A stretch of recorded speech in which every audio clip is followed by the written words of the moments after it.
Bien, entonces damos comienzo a la conferencia. En primer lugar, agradecerle a Michel Gordillo su participación. Voy a hacer una somera presentación, aunque creo que la mayor parte de los que estáis conectados le conocéis.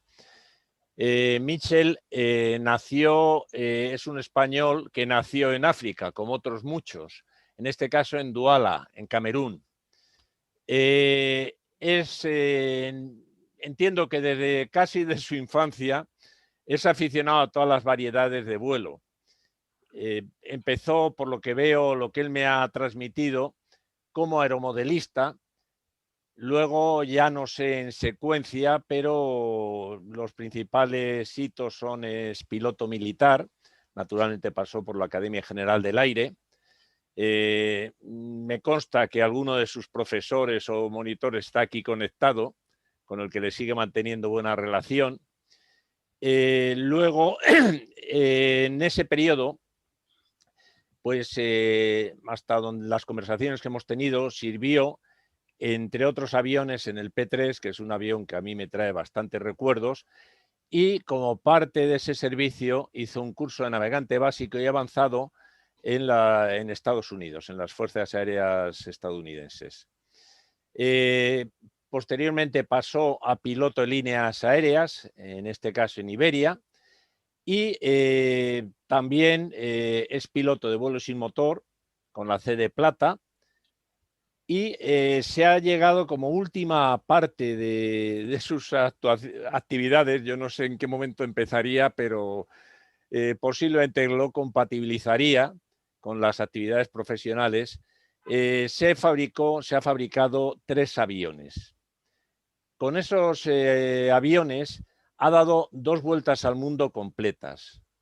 Y hoy nos va a hablar de uno de esos viajes que hasta donde lo poquito que sé, que he conseguido conocer de él, no son viajes sencillos, son viajes de alto riesgo. Y como todo en esta vida, ese alto riesgo lleva aparejado un nivel de satisfacción enorme, porque te permite disfrutar de experiencias que muy poca gente ha sido capaz de disfrutar. Entonces, le paso ya directamente a Michel los mandos y pasamos a disfrutar de esa experiencia suya. Bueno, pues hola a todos. No sé si se me oye bien. ¿Sí? Yo perfectamente te escucho y veo Sí. dentro de los chats a ver si hay algún comentario. No parece que haya comentarios, luego asumimos que lo estarán escuchando el resto de los asistentes. Vale. Bueno, ahí he puesto el logo de la asociación, que me han amenazado si no lo ponía. ¿Qué va? Bueno, pues encantado de compartir esta experiencia con vosotros. Es un poco difícil en una hora más o menos el explicar todo, pero bueno, da una pequeña pincelada y espero que cree si puedo decir así, la ilusión de poder hacer este tipo de proyectos que no son imposibles, se basan en la constancia y en la voluntad de completar, como cualquier otro proyecto que hemos tenido en general, y que invito a que se sigan abriendo nuevos proyectos. Es un poco difícil a veces jugar con el ego o el narcisismo cuando se trata de un proyecto de estos, porque creo que de cualquier forma hay que dejar muy claro que este vuelo, pues, sobre todo este último vuelo, es muy especial en el sentido de que es un récord, no es un récord del mundo. Existen pocas cosas que se pueden hacer hoy en día en los descubrimientos y en las acciones, ¿no? Muchas veces se va uno al fondo del océano, al espacio, y en aviación dentro de la troposfera pues hay muy pocas cosas que se pueden realmente todavía hacer, pero las sigue habiendo y esta es una de ellas. No solamente este vuelo es una primera vez para España y un español, ese primer vuelo en el cual un avión de matrícula española toca la Antártida, aterriza en la Antártida, pero también lo hace en el aeropuerto que se encuentra más al norte. No hay ningún avión español que yo sepa que haya aterrizado a una latitud tan alta como lo ha hecho este vuelo en Resolute, ¿no? Por otro lado, fuera de ser una primicia española, es una primicia mundial. No hay ningún avión en la historia de la aviación mundial que haya cruzado la Antártida un monomotor por su eje más largo. Y más en el sector que va entre la base McMurdo, perdón, la de Mario Zucchelli y Tasmania, a mi entender no ha habido ningún avión monomotor que haya operado en esa zona en la historia de la aviación. Con lo cual nos podemos atribuir los españoles, porque es verdad que yo he llevado esa acción y he preparado este vuelo, pero no ha sido una labor solamente mía, ha sido una labor de mucha gente que lo ha permitido, desde el apoyo de varias personas hasta del propio Estado y, por dejarlo claro, del propio rey de España, que ha colaborado y ha sido posible este vuelo por la Antártida, se puede decir que gracias a él en primera persona. Vamos a empezar con la charla y os voy a poner un pequeño vídeo. La verdad es que lo hizo Vodafone, pero creo que mete en materia.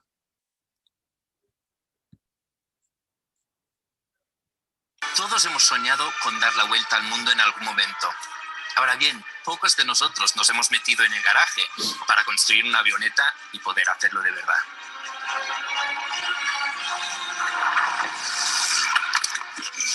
Y eso es lo que hace especial a Michel Gordillo.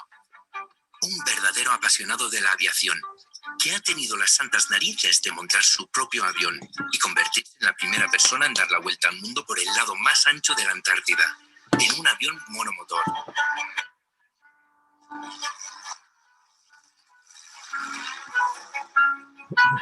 Me llamo Miguel Ángel Gordillo, Michel para los amigos, piloto y enamorado de la aviación, constructor amateur de aviones, aeromodelista, loco por conocer el planeta y dar la vuelta al mundo. Su pasión le viene de esta revista.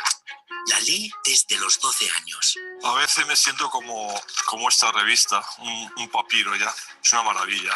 Construir un avión es una experiencia única, es como tener un hijo que eso sí, siempre te obedece y es bueno contigo, ¿no? Michel se formó en el Ejército del Aire, fue piloto de vuelos comerciales y ha construido sus propias avionetas en este taller. Aquí es donde das salida a tus creaciones, ¿no? Eso es. Pues este es el Kitfox 4, que es con el primer avión que he hecho. Es tubo y tela, esta madera serán tubos de acero. Es un avión con un motor de 80 caballos que volaba a la friolera velocidad de 130 km por hora y con eso crucé China y Rusia. Madre mía. Un avión de estos consta de fuselaje, estabilizadores, ala, motor en general, y esto es la fase de la construcción que tuve que hacer.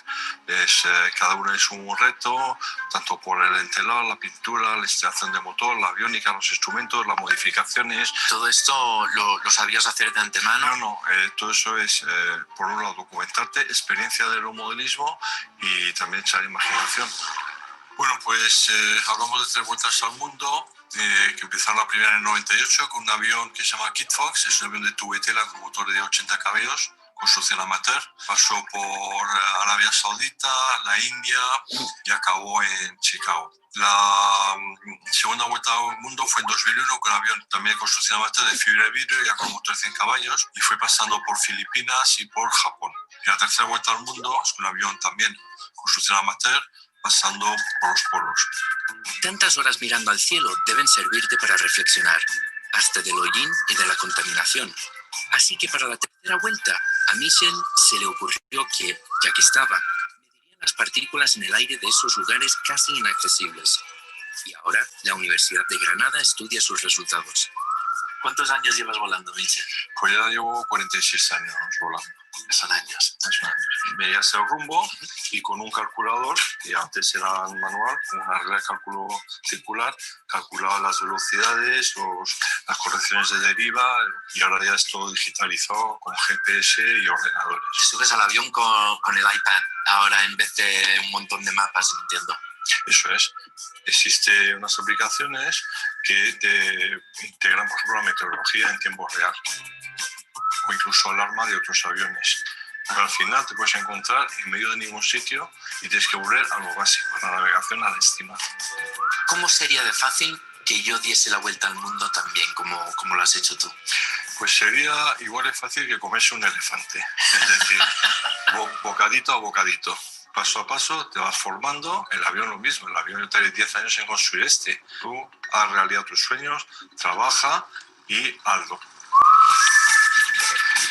Yo también quiero ver mundo desde arriba. Vamos a por ello, anda, vete para atrás.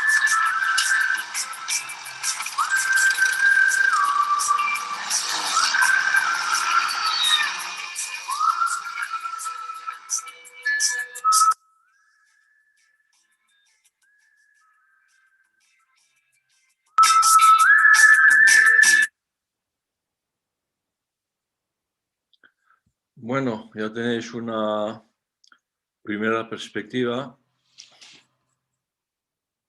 de lo que es el resumen del vuelo y esperar que empiece con esto. Las preguntas mejor las hacemos al final de la presentación, salvo que sea una cosa muy urgente, pues os metéis. Perdona, de todas formas, como es silenciado, si tenéis alguna pregunta la mandáis por chat y intentaré gestionarlo. Y luego se la pasaré en algún momento, en el momento que considere apropiado, se la pasaré, que normalmente será al final, a Michel. Fenomenal. Bueno, pues nada, de nuevo agradecer a la Asociación de Amigos del Museo del Aire, primero por la labor que están haciendo en la historia nuestra aeronáutica, de conservar el patrimonio y también de generar pues, nuevos horizontes, ¿no?, de cara al futuro.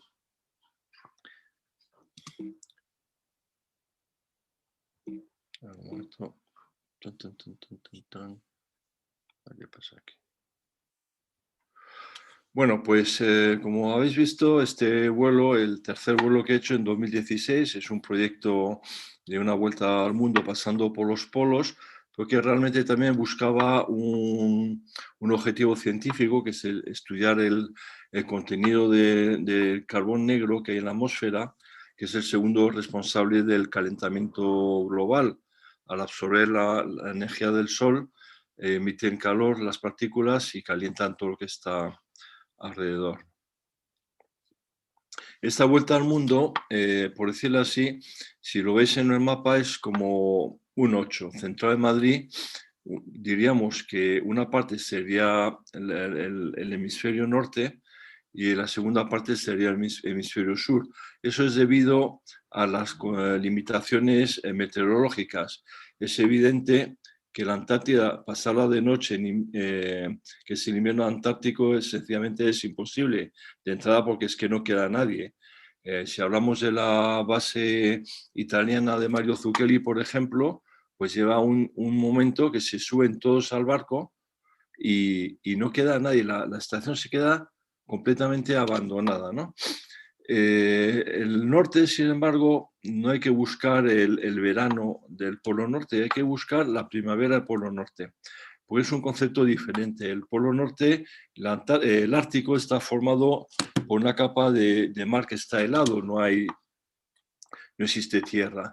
En verano ese hielo se va fundiendo por el calentamiento y la humedad que se desprende forma unas nieblas muy densas pegadas a la superficie del hielo, que en el caso de una parada de motor y de un aterrizaje de emergencia, en la última parte, que es la más crítica, pues no se vería el suelo, ¿no? Por no decir el mar, porque en verano realmente está formado, por decirlo así, por mini icebergs, y no es una superficie, prácticamente no es una superficie continua, es muy frágil en la zona del Ártico.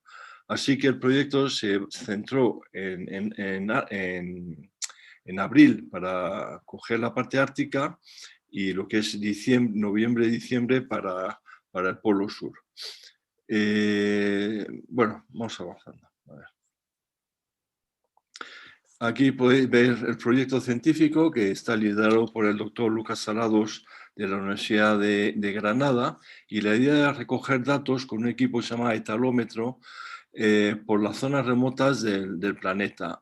Normalmente se recogen con un equipo que se llama LIDAR, que apunta hacia el cielo. Es un láser que es capaz de discriminar el tamaño de las partículas y de ahí pasa a ser analizadas, pero son fijas en el suelo. Alguna estación hay, incluso hay una o dos en la Antártida, pero recogen las muestras en la vertical de la estación. Sin embargo, el avión lo hace a una altura que es la idónea, que hablamos normalmente entre los 1000 y los 2000 metros del suelo, y va recogiendo partículas absolutamente de toda la ruta. Los datos que hemos conseguido son realmente únicos y bueno, pues es un aporte de la aviación a la ciencia, ¿no?, hecha por España. Aquí tenéis unas fotos de los dos proyectos anteriores que habéis visto un poquito en el vídeo. El Kit Fox a la derecha, mi llegada a Oshkosh. Abajo lo que veis es un maletero, realmente, una bomba. Y a la izquierda la vuelta completa del 2001, que se hizo con un MCR-01 con motor de 100 caballos, un avión con una superficie alar de 5,2 metros cuadrados, que realmente no es nada, ¿no? Cada ala pesaba 13 kilos, para que os hagáis una idea. No es un ultraligero, porque el ultraligero no solamente es peso, sino es carga alar y es velocidad de pérdida. Este avión entra en la categoría de avión, eso sí, de construcción amateur. Aquí tenéis ya pues algunas imágenes del RV. El RV es un avión de Vance, es muy conocido, en concreto el modelo 8, que es el que construí. Es un avión que utilizan todos los pilotos de combate americanos cuando dejan el ejército, pues un avión muy ágil, acrobático. De hecho, se utilizan los RV como avión entrenador en alguna fuerza aérea en África, y es un modelo muy económico que realmente para la fase básica o inicial cumple con todos los objetivos. Muchas veces los países van a comprar aviones tremendamente caros, y no quiero decir a nadie a nada a los que están oyendo, pero realmente la formación tipo lo que hace ahora la Pillan se puede hacer de sobra con este avión, que debe costar, pues, si no 10 veces menos, 100 veces menos.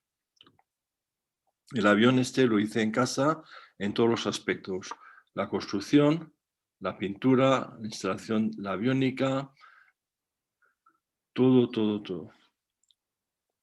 Tardé 10 años en hacerlo. Aquí veis el taller, que compré la casa por el garaje. Como puedes ver, es un garaje muy hermoso, y ahí he construido los 3 aviones que tengo. A la izquierda podéis ver aquí un torno. Aquí a la derecha, que no se ve, hay una fresa y toda la herramienta básica, que normalmente está en pulgadas o medidas americanas. Vais viendo un poquito también todo el tema de aviónica. La verdad es que es un aprendizaje completo y se adquiere un conocimiento muy importante del avión, que al final también revierte pues en la profesión, ¿no? Pues un piloto, por ejemplo, militar o de líneas aéreas que ha construido un avión, tiene más conocimiento todavía del avión que uno que no lo tenga. Y eso la verdad es que ayuda muchísimo. Aquí tenéis una foto que es un poco curiosa. Para probar la cúpula del avión, originalmente tenía que ir remachada. La mía va pegada.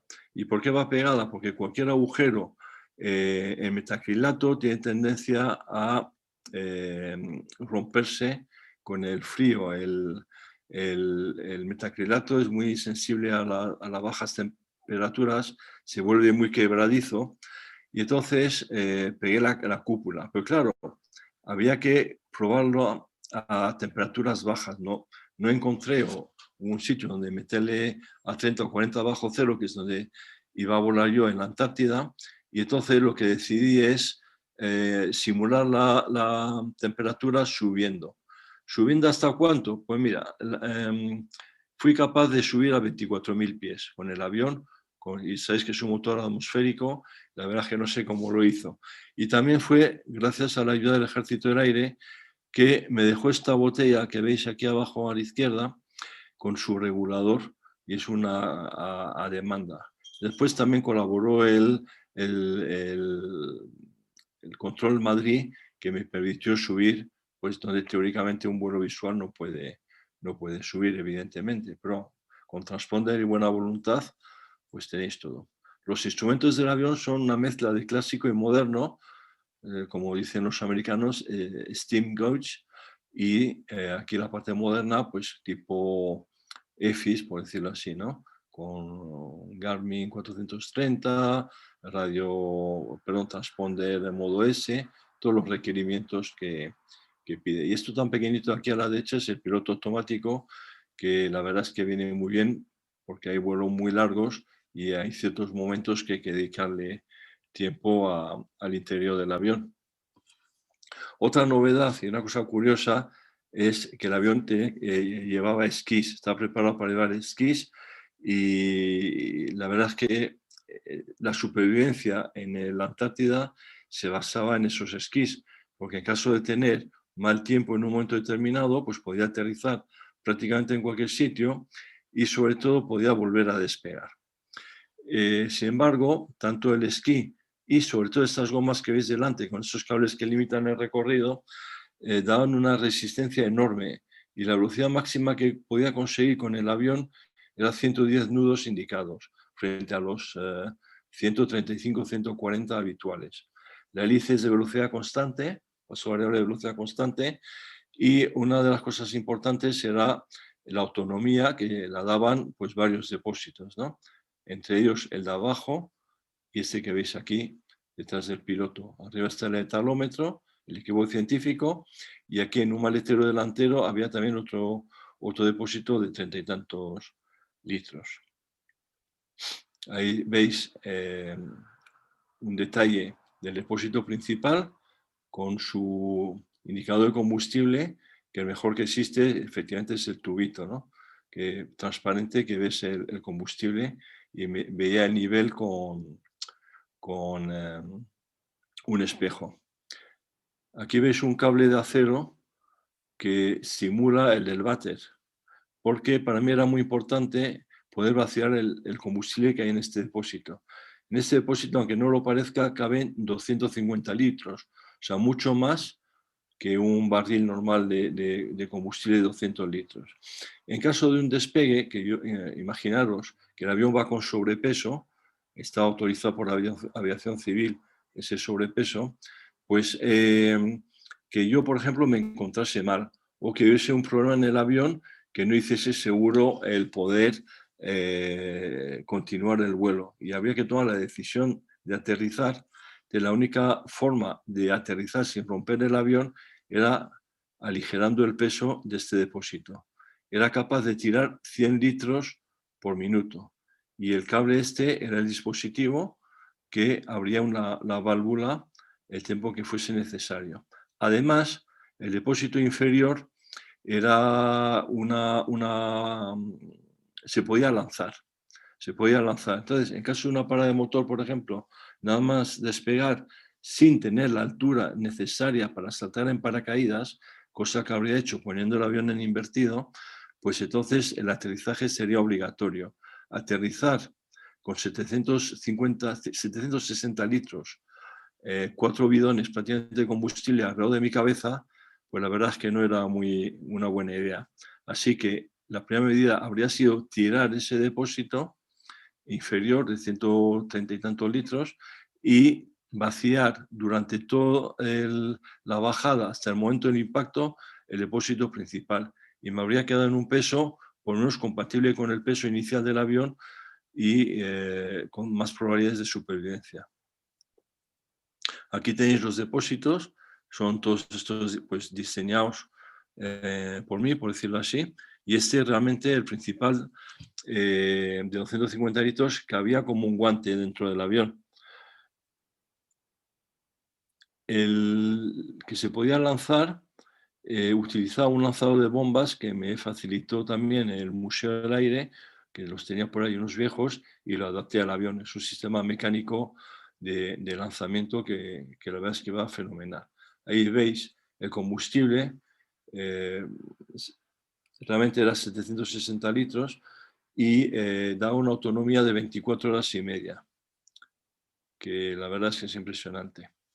Pero estos vuelos normalmente no es solamente el reto aeronáutico, la meteorología, la mecánica, el cansancio, es también la parte que conlleva salir al extranjero y navegar pues, fuera del palomar, como se dice vulgarmente. Entonces, sabéis que hay un convenio que se llama Chicago del 44 que dice que todas las aeronaves civiles podrán sobrevolar el espacio aéreo de otro estado, se llama la primera libertad, y realizar escalas técnicas no comerciales sin obtener permiso previo de ese país.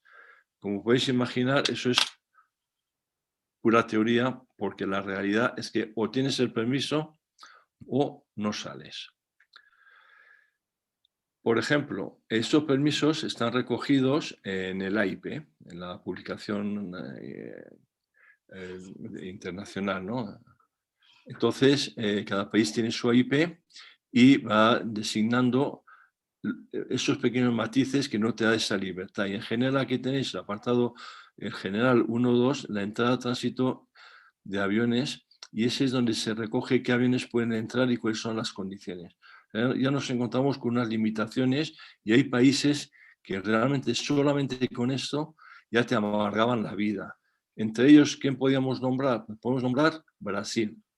Brasil fue de verdad patético la documentación que pidieron y tuvo que intervenir en un momento determinado la aviación civil española, que me apoyó plenamente para que me diesen el permiso. Pero como no es suficiente, bueno, aquí veis el ejemplo de esto es de Brasil, como el permiso que me dan, el formato que tiene, pero este permiso que veis llevó muchísimo tiempo conseguirlo.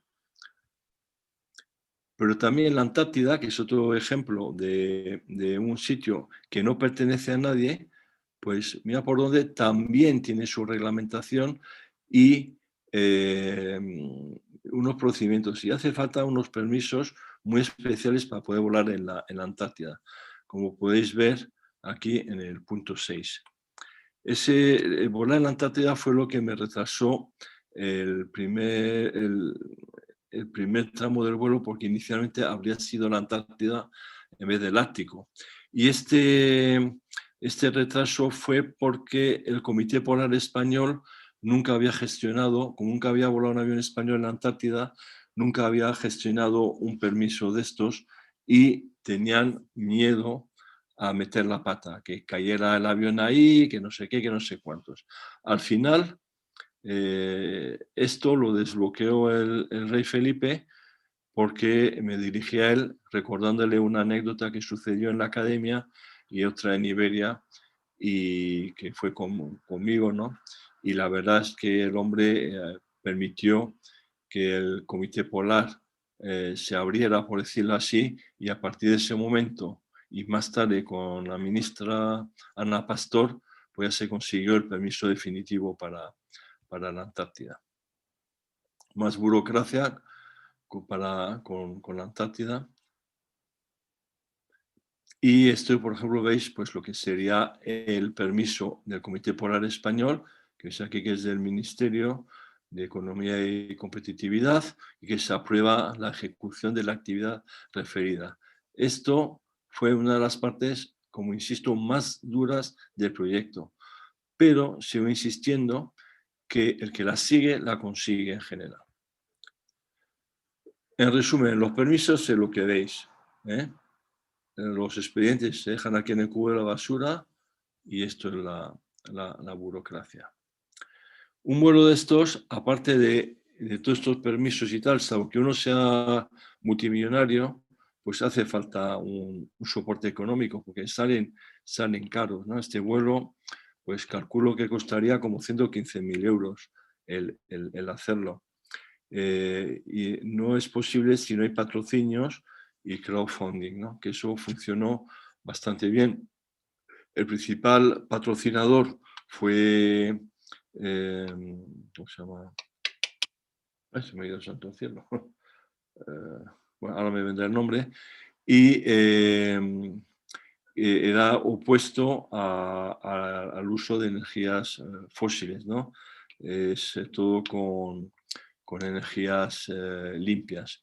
Entonces, convencer que patrocinasen un proyecto que consume gasolina fue un ejercicio similar a lo que les comenté al instalar un generador de viento en una montaña, ¿no? Primero viene una excavadora, viene una grúa, todo eso funciona con motores diésel para después montar el molino y Acciona es la empresa, montar el molino y ya sacarle rendimiento a la energía renovable, pero se utiliza combustibles fósiles para llegar a ese objetivo de la energía renovable. El avión pues sirvió de alguna forma con ese poco gasto de combustible, que es menos que un coche de un español, en todo el año, a sacar unos datos muy importantes científicos y a concienciar a la gente, a la población sobre la necesidad de energías renovables, porque realmente es verdad, el polo se está fundiendo y se está produciendo unos cambios importantes, ¿no? Otro aspecto que ya no solamente es la parte mecánica, técnica, patrocinio y todo lo que hemos hablado, es la supervivencia. Y os lo pongo aquí un poquito para también abrir la mente de lo que significa un proyecto de este estilo, ¿no? Entonces, la supervivencia evidentemente está en el mar. Ahí veis la balsa que yo llevaba, que es una balsa de origen militar, muy pequeñita, como veis, que no os podéis ni tumbar. Uno va sentado. Y además lo divertido que lo veis es que es negra. ¿Por qué es negra? Porque en el ejército no interesa que te vea el enemigo. Porque también te caes en medio del mar con una balsa negra y te da la risa floja para que te encuentre el avión, si es que hay algún avión que te está buscando. Porque en muchos tramos del vuelo no había rescate previsto aéreo. ¿Qué ejemplos hay? Pues por ejemplo el tramo entre Dakar y Brasil, hasta las 200 millas de Brasil, sí. En Dakar 0. Entonces te cruzas todo el charco sin que ningún avión te pueda ir a buscar. En el tramo del Océano Índico, pues te pueden... En el primer tramo, pues había hablado ya con mis amigos del P3 para que me fuesen a buscar si me caía entre la costa y Seychelles, un poquito más allá de Seychelles.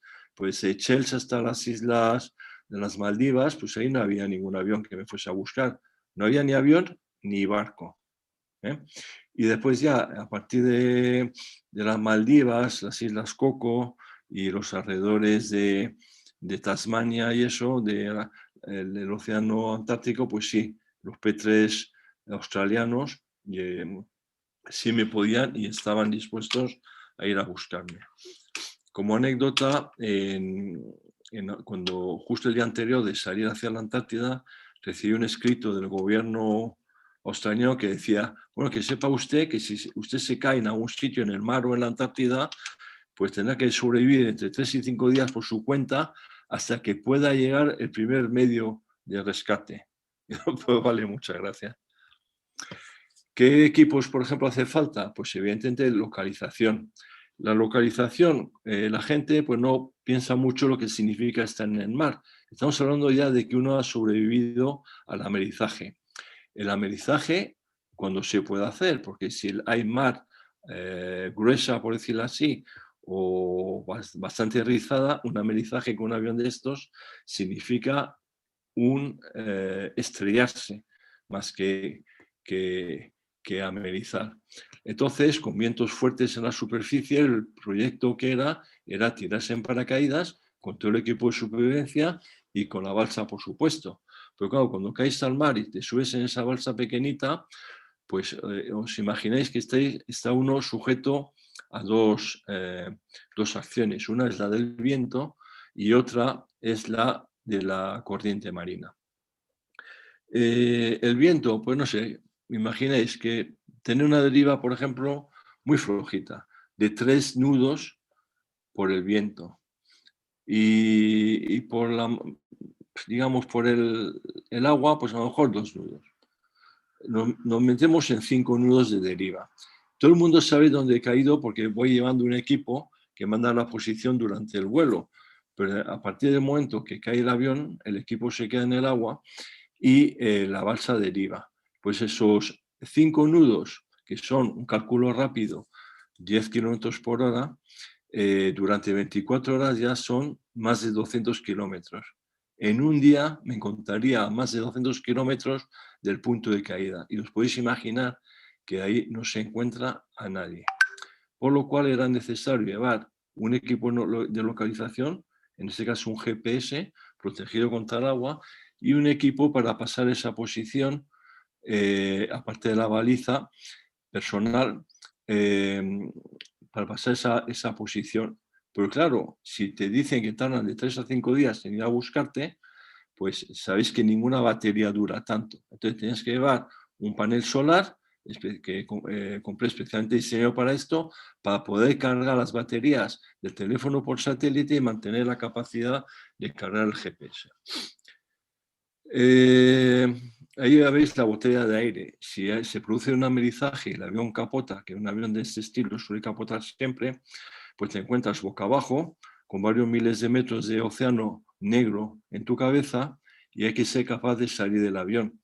Como decía un amigo mío que se cayó ahí en Alicante, pues si te caes al agua te pilla la respiración como te pilla, es decir, exhalando o inhalando. Si la pilla bien inhalando, pues ya sabes que dura muy poquito, 1 minuto. Y si os pilláis exhalando, pues no dura nada. De una botella de aire pequeñita que da una capacidad de 3 minutos, que me la proporcionó también el Ejército del Aire, que usan los helicópteros sobre todo, pues me permitía tener el tiempo suficiente para coger el equipo de emergencia, abrir o romper la cúpula y salir a la superficie. Después está la supervivencia, que como veis, pues hay que poder beber, que para mí era lo más importante, llevar un filtro de agua, para agua salada, raciones de supervivencia, todo esto del ejército también, bengalas y el espejo de señales, que es una cosa fundamental. Y estamos solamente hablando del mar, porque también, claro, una gran parte del vuelo es en hielo. Ahí veis con mi equipo polar, que podía aguantar hasta 40 grados bajo cero, y llevaba pues saco, tienda, todo para poder estar en cualquier sitio de la Antártida o del Ártico. La capacidad del fuego, que es fundamental para poder también fundir el hielo y calentarse, armas, pero las armas realmente no te dejan los países llevar armas. Y el tema en concreto, el peligro del arma, lo que era necesario el arma era de cara al Ártico por los osos polares. Un oso polar te ve y te mira con buenos ojos como parte de su alimentación.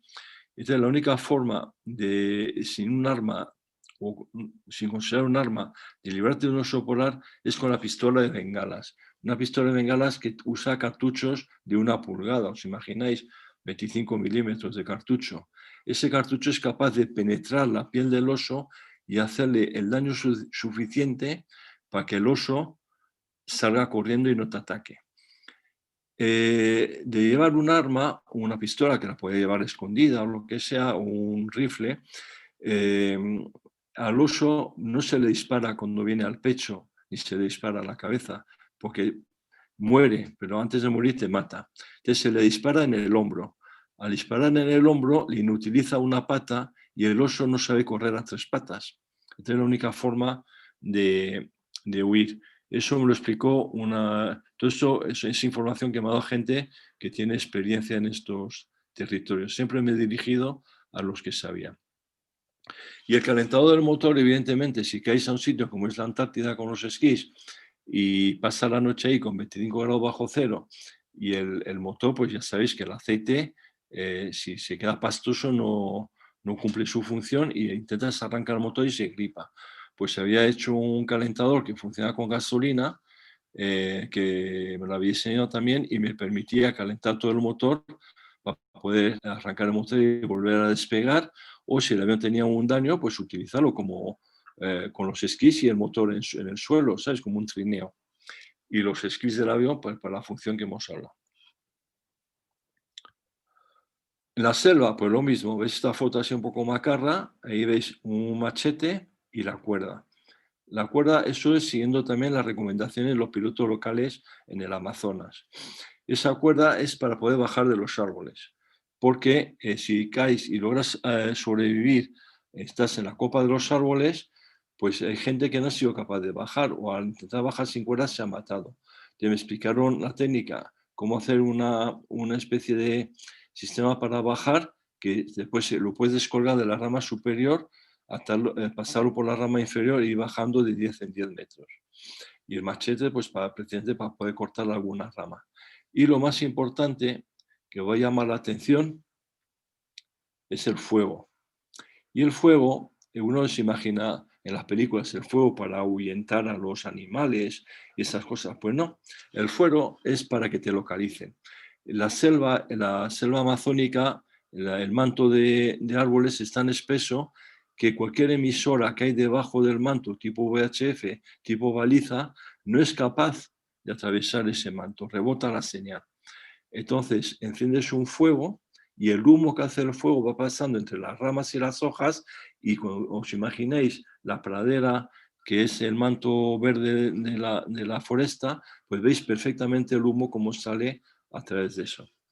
Y lo de huir de las aguas sucias estancadas es donde están todos los bichos malos, los de las películas, las anacondas, esas cosas, las pirañas. Y el otro elemento que queda es el desierto, es el otro extremo. El desierto, pues hace falta tener agua. Por ejemplo, Mauritania te requiere que lleves a menos 9 litros de agua en el avión, sé capaz de producirte sombra y todo lo demás es parecido al mar. Comunicaciones, posicionamiento y raciones. Aquí veis una imagen del desierto mauritano que, como veis, caéis ahí, pues también te da un poquito la risa floja. Y aquí pues ya empezó el vuelo y estamos yendo pues en el nudo, en la parte norte del vuelo, que se iniciaba paradójicamente hacia el sur. El vuelo primero lo hice de Madrid a Jerez, Jerez a Dakar, y el hotel mío está justo delante de la playa y me hizo muchas gracias, pues todo el mundo les encantaba jugar al fútbol y estos eran locos del Real Madrid, ¿no? Algunas imágenes locales, porque lo bonito de estos vuelos es que es un balcón al mundo y a la civilización y se va dando pues casi cada día con costumbres completamente diferentes, ¿no?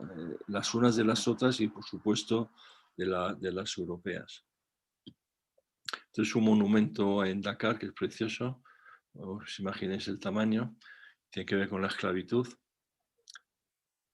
Y aquí veis el salto básicamente desde Dakar hasta Natal. Ese día soplaba viento desde el Sáhara, que son las corrientes habituales del Sáhara hacia Brasil, y por curiosidad deciros que esas corrientes transportan muchísima arena, de hecho no se veía el horizonte, transporta mucha arena y esa arena es la que alimenta al Amazonas, lo alimenta con los fosfatos, es muy interesante. En Dakar la verdad es que me incordiaron muchísimo, no me dejaban, me obligaron bueno, cuando ya estaba a punto de despegar, que había desplegado la antena de HF, la HF es una antena que se tira por decirlo así, va colgando del avión con los aviones antiguos y están empeñados en que bueno, primero no me dejaron salir, me dijeron cuando estaba a punto de despegar que no podía hacer un vuelo visual sobre el océano. Y bueno, pues nada, cámbiame la V por la I, que significa IF. Ah, no, usted tiene que volver, no sé qué. Ya cuando volví se empeñaron que probase el HF en el suelo. ¿No? O sea, pues si yo no lo puedo probar porque la antena toca el suelo, hace masa, no puede tocar y tal. Ah, pues si usted no pone HF no sale. Al final se me ocurrió la idea de un chaval, un alumno de estos de ahí, que mide 2 metros de estatura, pues cogió con sus botas aisladas del suelo, cogió la antena con la mano en la punta, hizo de poste y con eso pude probar la radio. O sea que fue todo un desafío, ¿no?, constante a estas cosas. Me costó salir tarde y llegar de noche prácticamente a Natal. Ya de Natal, pues volé por la costa hacia el norte brasileña a Belén, que es donde, por decir así, es la zona cercana a la desembocadura del río Amazonas, y esta es la ruta que seguí hasta Manaus, ¿no? Y bueno, pues esto sería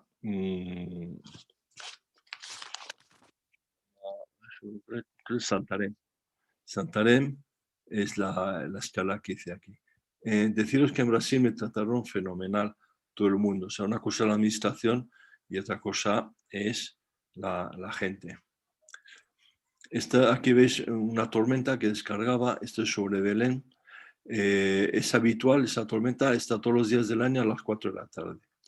Entonces, la anécdota, cuando llegaba aquí, pues me preguntaron le preguntaron a 2 aviones que están esperando para aterrizar, que qué autonomía les quedaba, cuánto podían esperar. El primero dijo 30 minutos, el segundo dijo 25 minutos, y a mí cuando me preguntaron, pues dije, yo 6 horas, así que quedé como Dios y me estuve partiendo de risa un buen rato. La verdad es que en menos de una hora puede aterrizar. Este es el Amazonas. El Amazonas, estas aguas son sucias, es decir, que aquí tienes pirañas, pero curioso, ¿sabéis cuál es el que más causa muertes humanas en el Amazonas? Pues todo el mundo, en esta parte baja del Amazonas, todo el mundo piensa que es la piraña. Pues no, es el tiburón toro, que se mete en las aguas dulces y papea todo lo que pilla.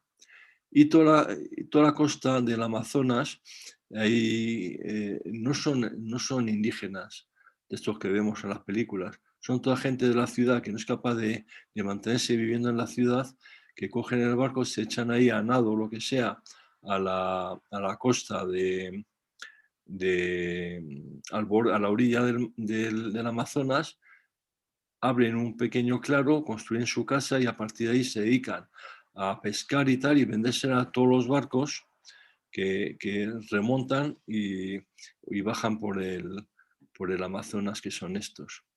La supervivencia en el Amazonas cuando caes al agua, el consejo es el siguiente: si no hay ningún barco por la zona donde estás pasando, que la verdad es que está lleno, aterrizas a Melizas o como lo quieras llamar, a la orilla. Y lo primero que haces es atar el avión a un palo de esto para que no se vea la corriente y tener la posibilidad de recuperar algún día.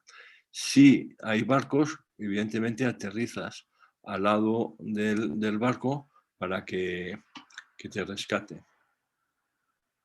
Algunas imágenes del Amazonas. La verdad es que ver el mundo desde este balcón, esa terraza que es el avión, es un lujo indescriptible, ¿no? Es precioso. Aquí es Santarém, donde se juntan 2 Amazonas y veis aguas limpias, creo que era el Río Negro, se llamaba, y el otro es, el Río Negro es el sucio y el Cupari es las aguas limpias. Pues se hacen una raya muy, muy clara antes de mezclarse las aguas. Aquí no hay pirañas, aquí sí las hay. Esto ya es la parte acercándome a Manaus, que la verdad es que la desforestación para ganado y tal, pues se nota bastante.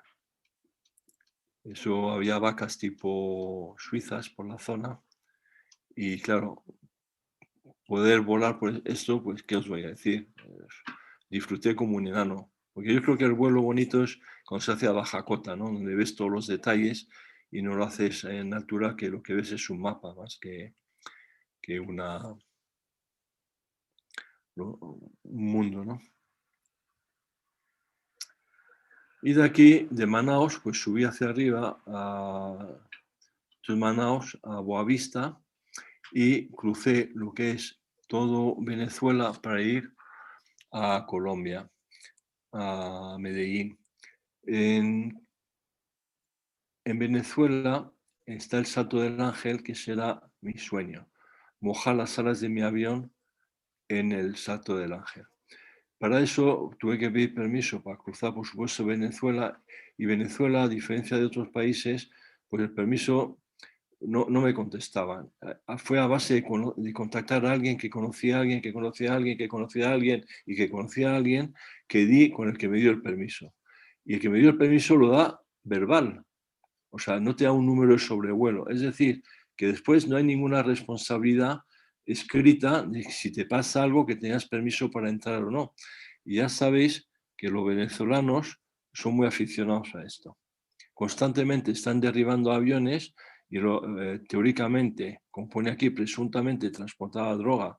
Pero si tú estás volando, pues tú imagínate un poquito metido dentro de la cabina porque estás comiendo o haciendo tus necesidades o lo que sea, y te viene un caza detrás y te llama y no le oyes, o no te llaman 21.5, no sé, cualquier excusa, y te pega un tiro, pues se te acaba la historia. Entonces ahí en Venezuela iban mirando, pues como os podéis imaginar, como un poseído, ¿no? Mirando para todos los lados. Porque es que encima, cuando entré, no logré hablar con ellos durante 2 horas.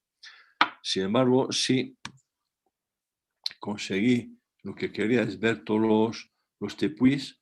Estos suben a 2.500, 3.000 metros, y por supuesto el Salto del Ángel. El Salto del Ángel está en el tepuy Agullán, que se llama la Montaña del Diablo, en Canaima, tiene 2.500 metros, y ese es el borde del tepuy. El Salto del Ángel estaría aquí por la derecha, y os podéis imaginar por qué lo llaman, es un lugar de dioses o del diablo. Estas nieblas pues siempre ocultan normalmente la parte de arriba del tepuy, y se invita a pensar que ahí es un tema de dioses, ¿no?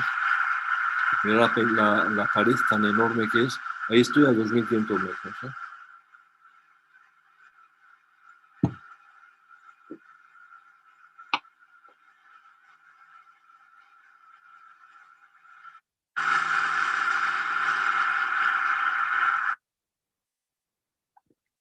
Y eso es el Salto del Ángel. ¿Veis la piedra que hay aquí? Y por fin mojo las alas en el Salto del Ángel. Esa piedra me habían avisado los pilotos colombianos que habían pasado por la zona, que es muy peligrosa porque el salto está metido, por decir así, excavado en la piedra, y normalmente uno se queda maravillado por el salto y se come la pared que hay enfrente.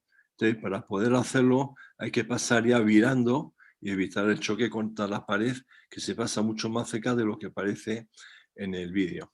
Y otro fenómeno curioso, ser el agua fría, por decirlo así, relativo al entorno, a partir de ese momento que estáis viendo, me metí en una descendencia muy importante, aire frío que producido por la catarata, que me bajó aquí al valle, y llevó cierto tiempo el recuperar la altura. Ya fui a Colombia, estuve en Medellín, en el Río Negro, que está también en una elevación como de 10.000 pies, 9.000 y pico. Ahí hice un trabajo para la Universidad de Medellín de recoger datos de carbón negro sobre la ciudad, y ahí os puedo comentar que fue el peor despegue que he tenido, porque iba con peso para llegar hasta Guatemala, y la elevación pues no, básicamente era casi el techo del avión. Entonces, pues la verdad es que llevó, pues diría yo que fácilmente 1 minuto y medio el despegue, la carga de despegue, que se hace eterno, la tengo grabada, y después subir para pasar las colinas que había alrededor antes de meterme en el Valle de Medellín, pues la verdad es que costó muchísimo. Todo esto estamos hablando también que está rodeado por los Andes, por los dos lados, y tuve que pasar a 15.000 pies por esa zona para poder librar las montañas en medio de tormentas. La verdad que fue bastante interesante. La ruta, una vez que ya por el trato, digo, fenomenal. Entonces, esta gente de aquí, de Costa Rica, Panamá, Nicaragua, la verdad es que se portaron estupendamente. Esto es en Nicaragua, que es el volcán de la Concepción, que está en una pequeña isla. No hubo problemas por parte del controlador, que que me acercase ahí a verlo. Es un volcán que en cualquier momento se va a derrumbar y va a arrasar a toda la isla. La gente, pues les da igual, sigue viviendo al pie del volcán.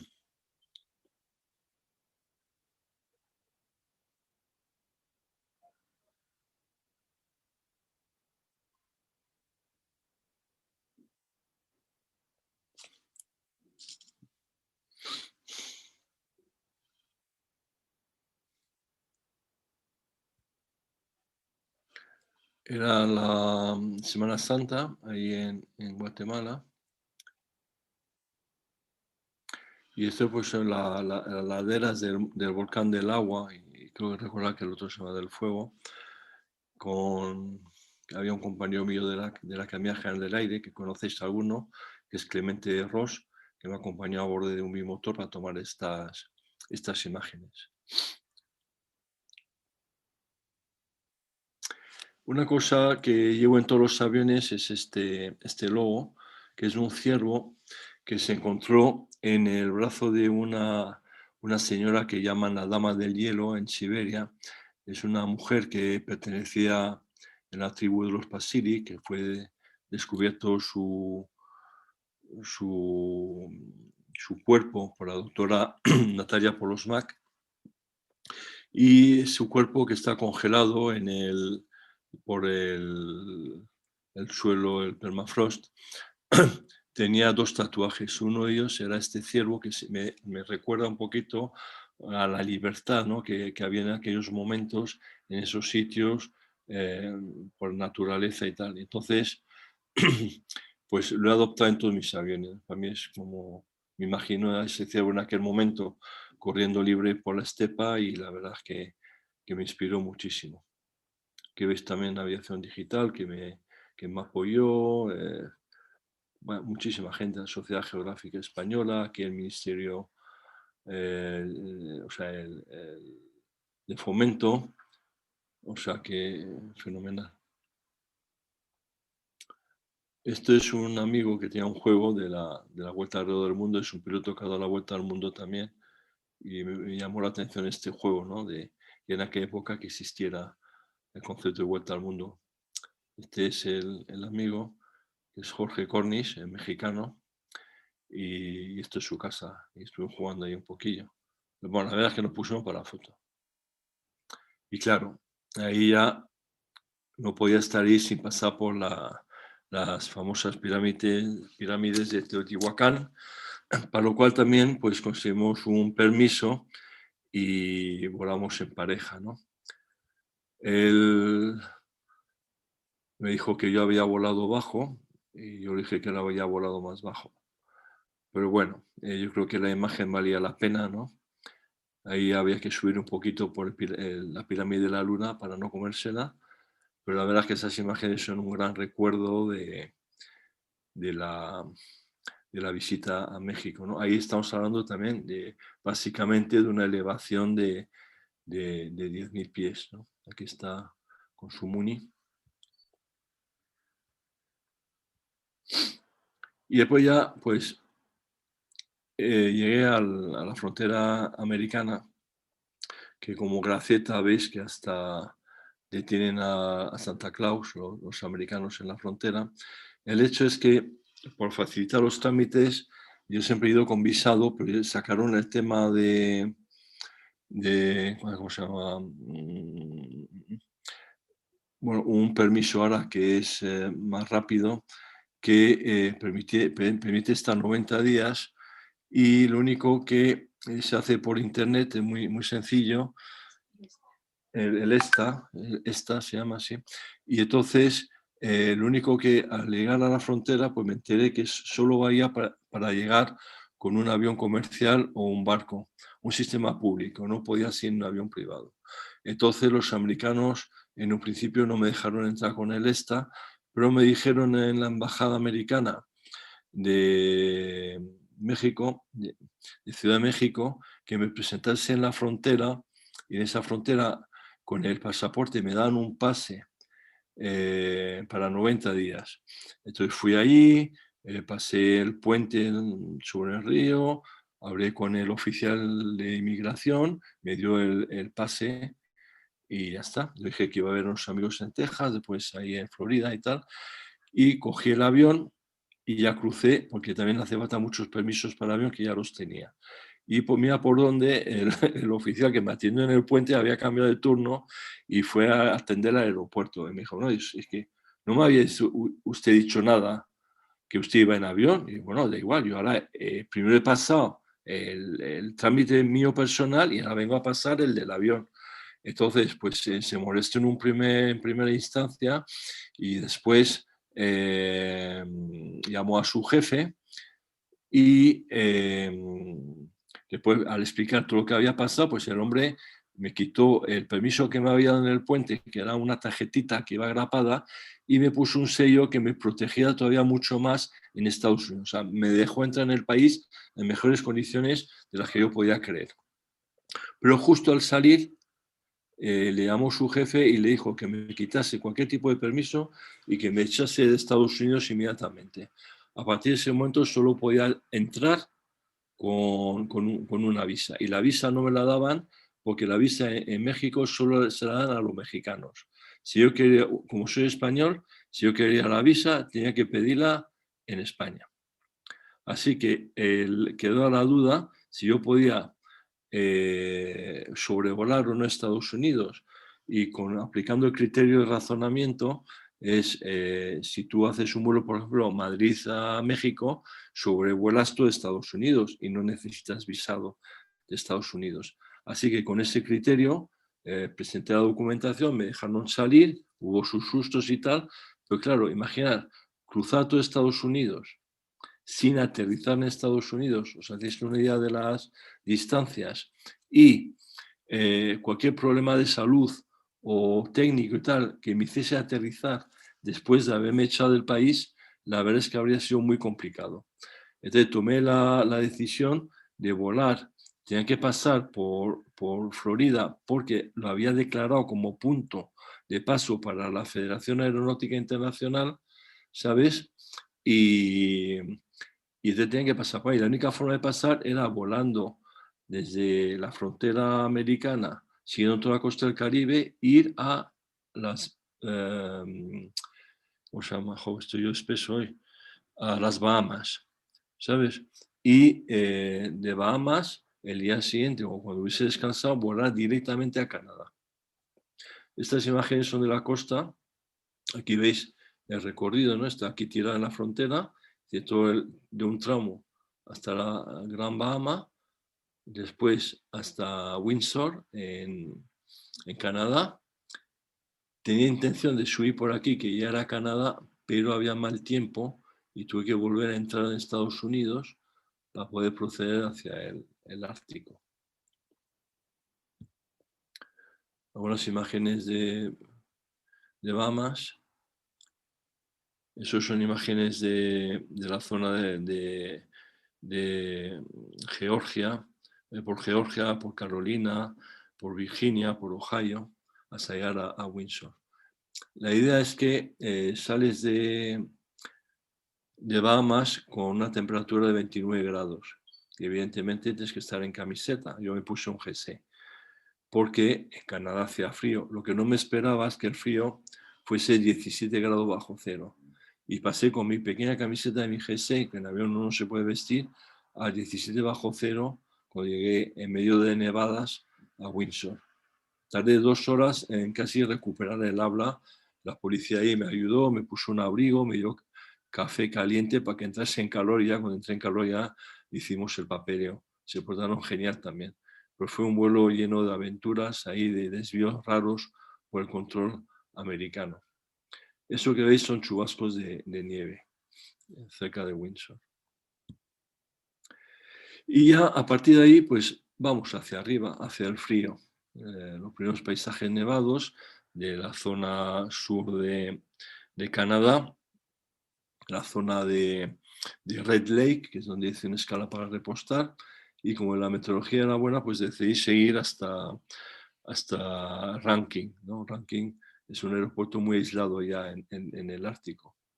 Esto es Arviat. Arviat está después de Rayleigh, antes de Rankin, como podéis ver, no hay nada alrededor, sobre la pista que la mantienen limpia y estas pocas casas. Eso es lo que uno se espera volando en los confines del mundo. Y ahí en Rankin, pues claro, ahí ya hay que calentar el motor, que como podéis ver tiene dos tubos que entran dentro del motor, una manta, y eso permite que la temperatura del aceite suba para fluidificarlo y que pueda hacer su función en el avión. Sin eso no se puede arrancar un motor. Y por eso me construí el aparato para la segunda parte del vuelo, porque se aterrizaba en la Antártida, en cualquier sitio, el servicio no lo iba a tener. Estas son las últimas montañas que hay en el norte de Canadá, que como podéis ver también que hace por ahí, la verdad como que no está muy bien. Esto es el track real del avión, que es con unos ficheros, se llama IGC, que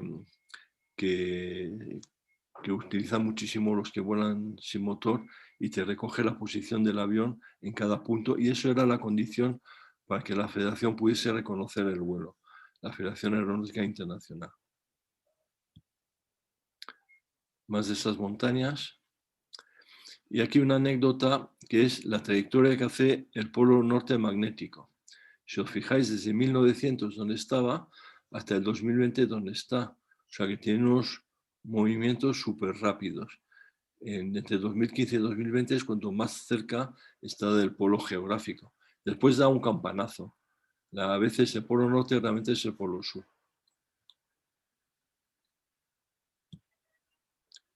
Eso ya es Resolute, a punto de salir hacia el polo norte.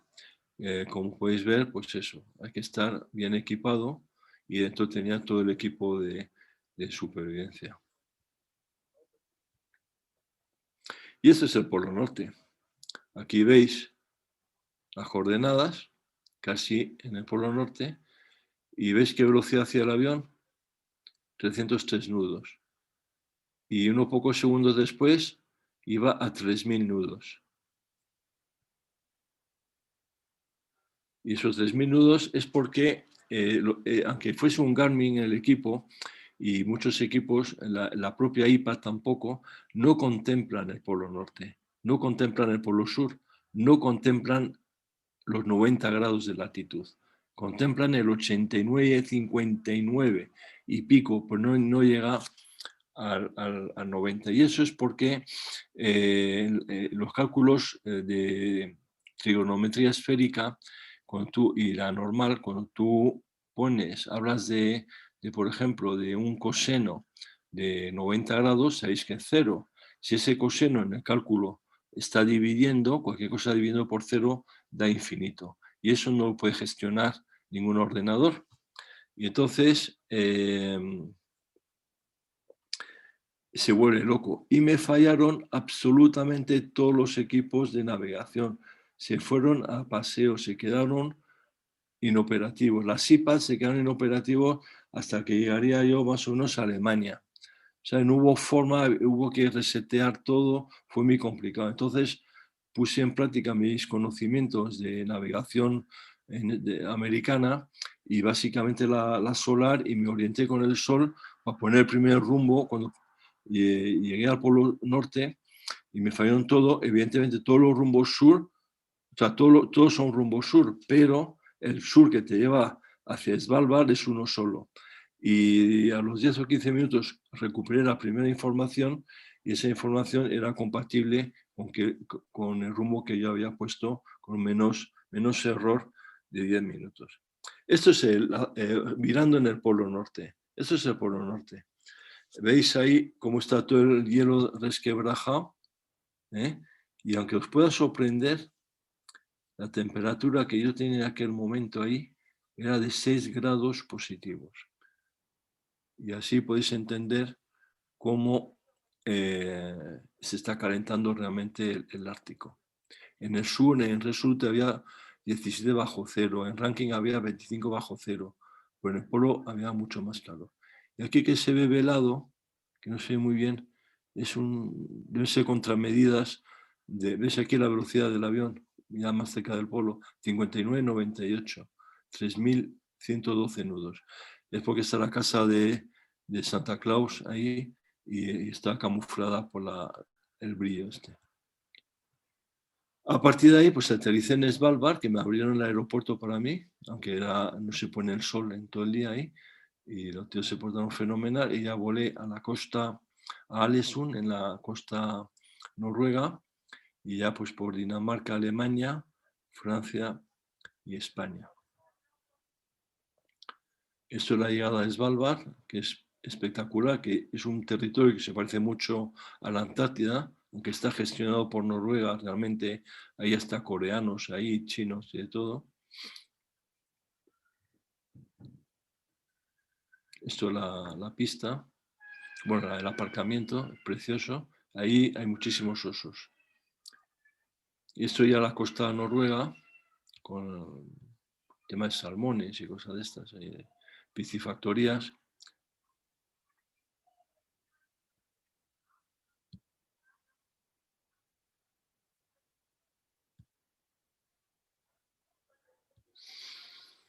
Alesund,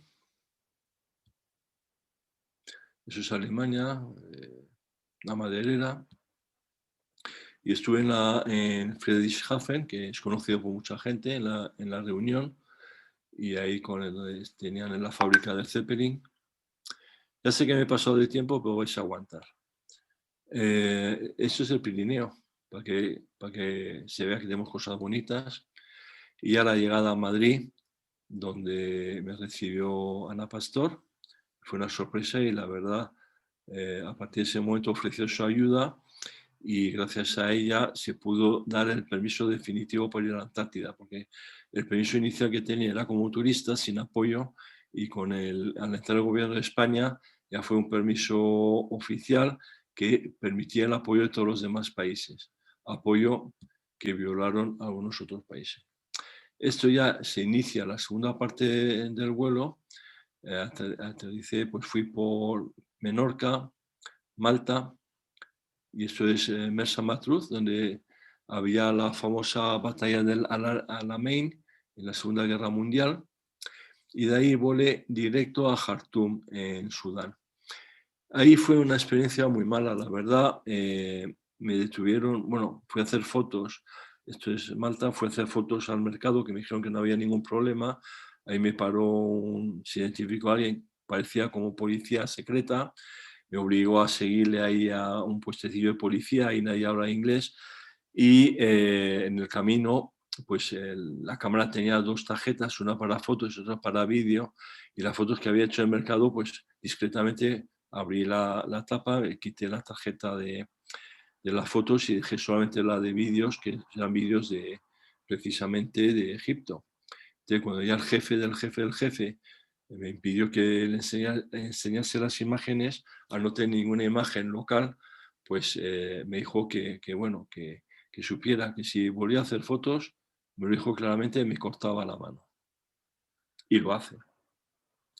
Esto es Malta, que es un sitio que os recomiendo, fortificado, muy bonito. Mersa Matruh, que es un sitio de playa para ellos, que ahí pues, les gusta mucho tomar el sol, sin comentarios. Y eso ya es el desierto egipcio, que me llamó muchísimo la atención esta formación, que si os fijáis, estos son decenas de kilómetros de radio y absolutamente circular, ¿no? Una pasada. El paisaje es muy variado, te vas acercando ahí hacia Kenia y por ahí, que ya hay más montañas, y de Kenia ya pasé a las islas Seychelles. Está la pista, que es curioso porque se pasa rozando una ladera en final para llegar a la pista. La gente en Seychelles siempre me ha gustado ver el lado local, menos el turístico. Y ya es volando hacia el sol, que ha sido el nombre de muchos proyectos míos, hacia el amanecer, pues en el Índico, ¿no? Pues claro. Y esa es la ruta del Índico. Como veis, este vuelo ha sido un vuelo enorme sobre el mar.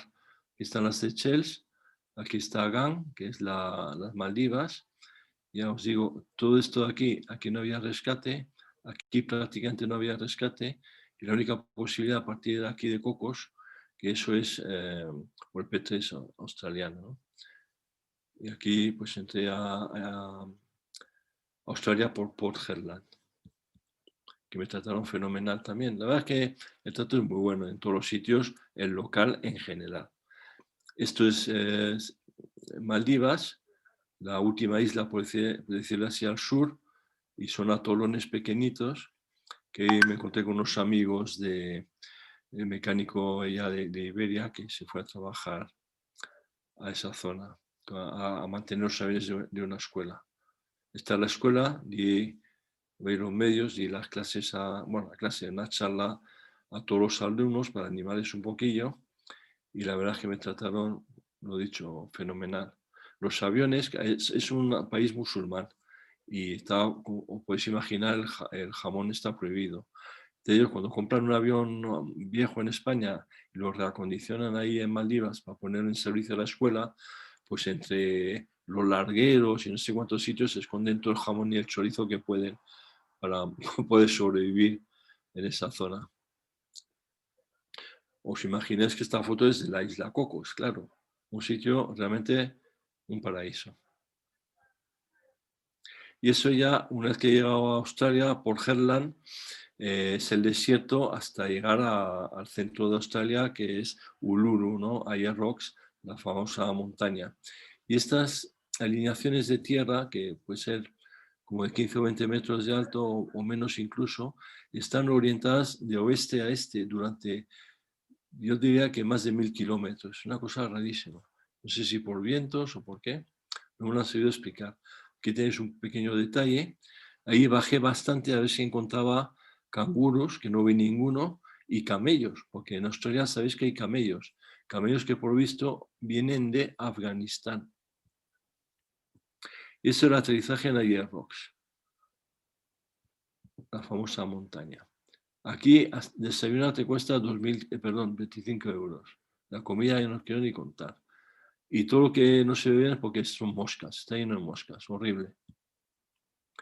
Entonces ese es el vuelo sobre Ayers Rocks, que es un vuelo controlado en el sentido de que hay una ruta prefijada, porque hay aviones locales y helicópteros que hacen un recorrido y hay que seguir ese mismo recorrido para respetar las normas. Y yendo hacia el sur, igual, esto está completamente aislado. Me llamó la atención esta carretera, que como os fijáis, termina aquí, en medio de ningún sitio, y es absolutamente recta. Son las cosas que no entiendo yo de las que he visto. Este es un río seco, que no sé si tengo aquí el nombre, lo llaman el rancho Arcaringa. Es un rancho que mide 2.700 kilómetros cuadrados. Una burrada.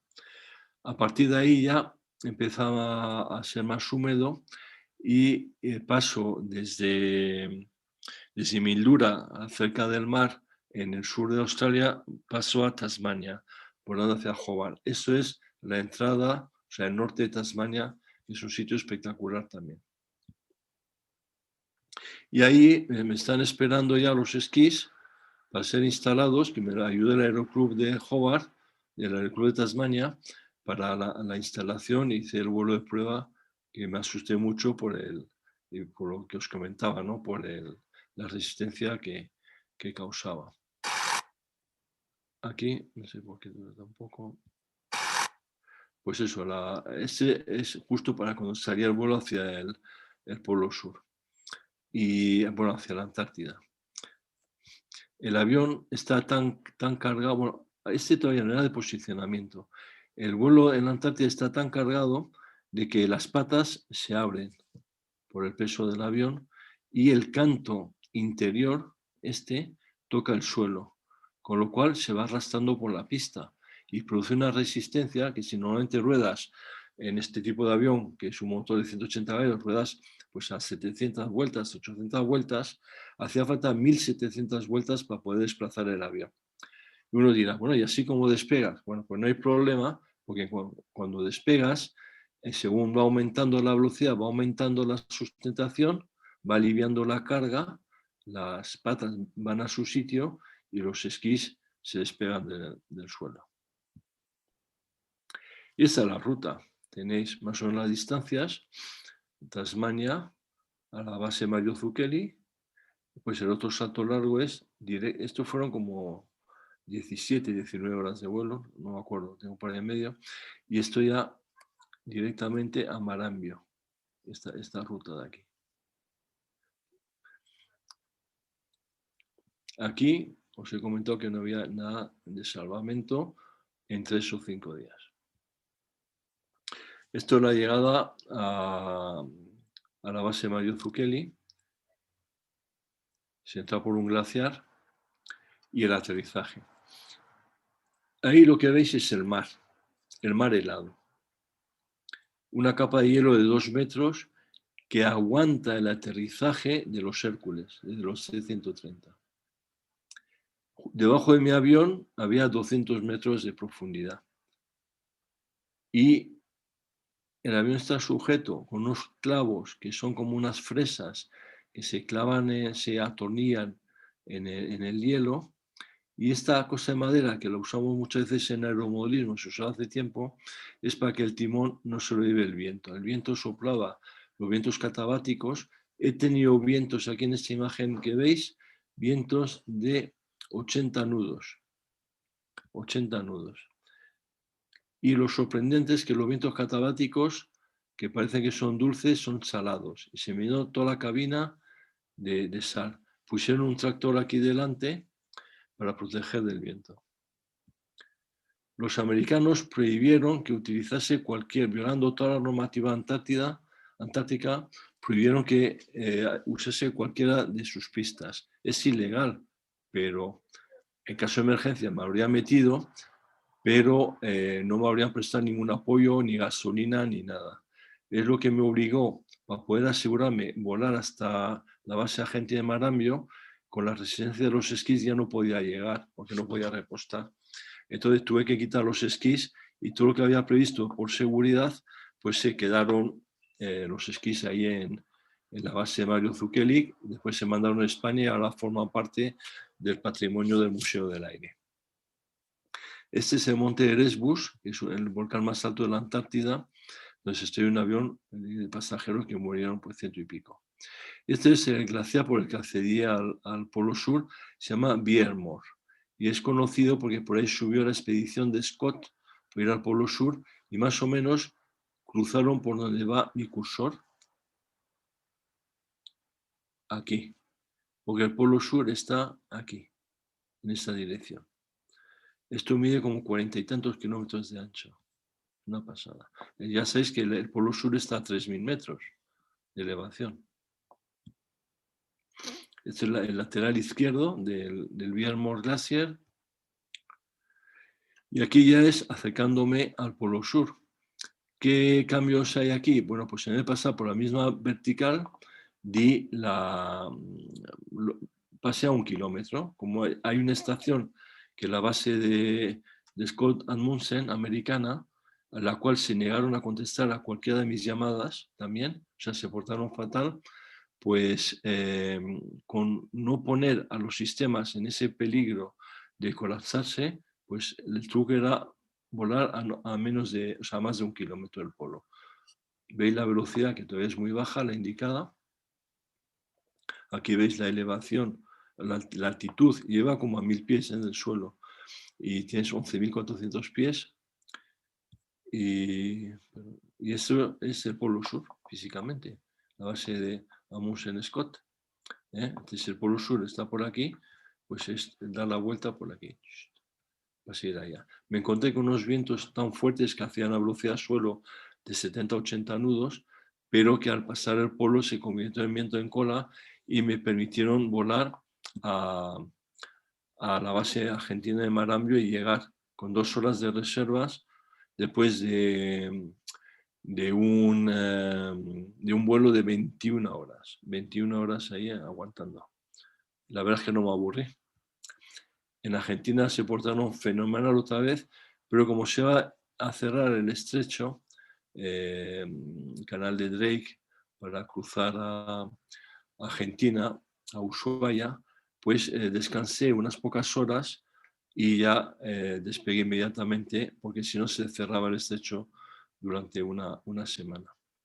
Estos pues, son las islas donde está la base española, que ellos dicen que siempre han estado en la Antártida, pero bueno, es como decir que si has estado en Canarias o has estado en Menorca, has estado en el continente europeo. Sí, sí, pero no es el continente. Y de ahí, pues, Marambio, toda la costa, básicamente Argentina, Brasilia y otra vez a Natal para cruzar a África, y esta vez fui por Cabo Verde en vez de Dakar, que no me apetecía volver por ahí. Esto es ¿cómo se llama esto? En Argentina hay la península Valdés se llama, que es donde procrean todas las ballenas, y teóricamente esto está lleno de ballenas. Pero llegué justo tarde, o sea, ya se habían ido todas. Algunos paisajes del camino. Y estos son las cataratas.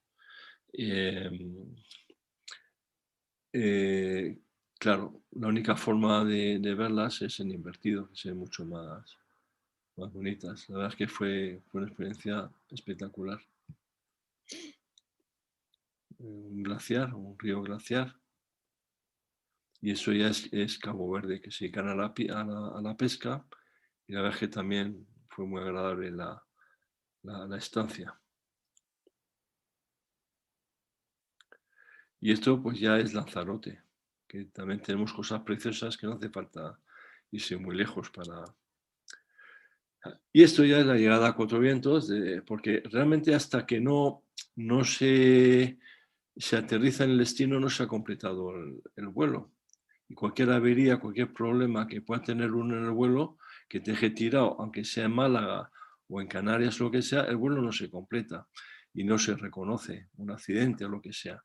Entonces, esto es físicamente la llegada a Cuatro Vientos, que no pude, esa mi hija pequeña, que no, bueno, podéis imaginar lo contento que estaba, y no pude hacerlo sin, bueno, sale aquí, hacer un tono de la Victoria, que lo tenía en mente hacerlo, claro. La verdad que fue un momento muy emocionante. La meteorología no acompañó. Y ya para terminar, pues podéis ver lo que es el récord del mundo de la FAI, aparte de lo que os comenté al principio. Llama la atención la velocidad media de 9,6 km por hora, porque lo que hace es coger el día de la salida y el día de la llegada. Y eso lo multiplican por 24 horas y dividen la distancia por esas horas, y por eso sale una media tan baja. Y esto pues son resultados preliminares del estudio del Hollín. Aquí podéis ver que aquí, por ejemplo, en esta zona de la base McMurdo americana, pues hay mucho más contaminación.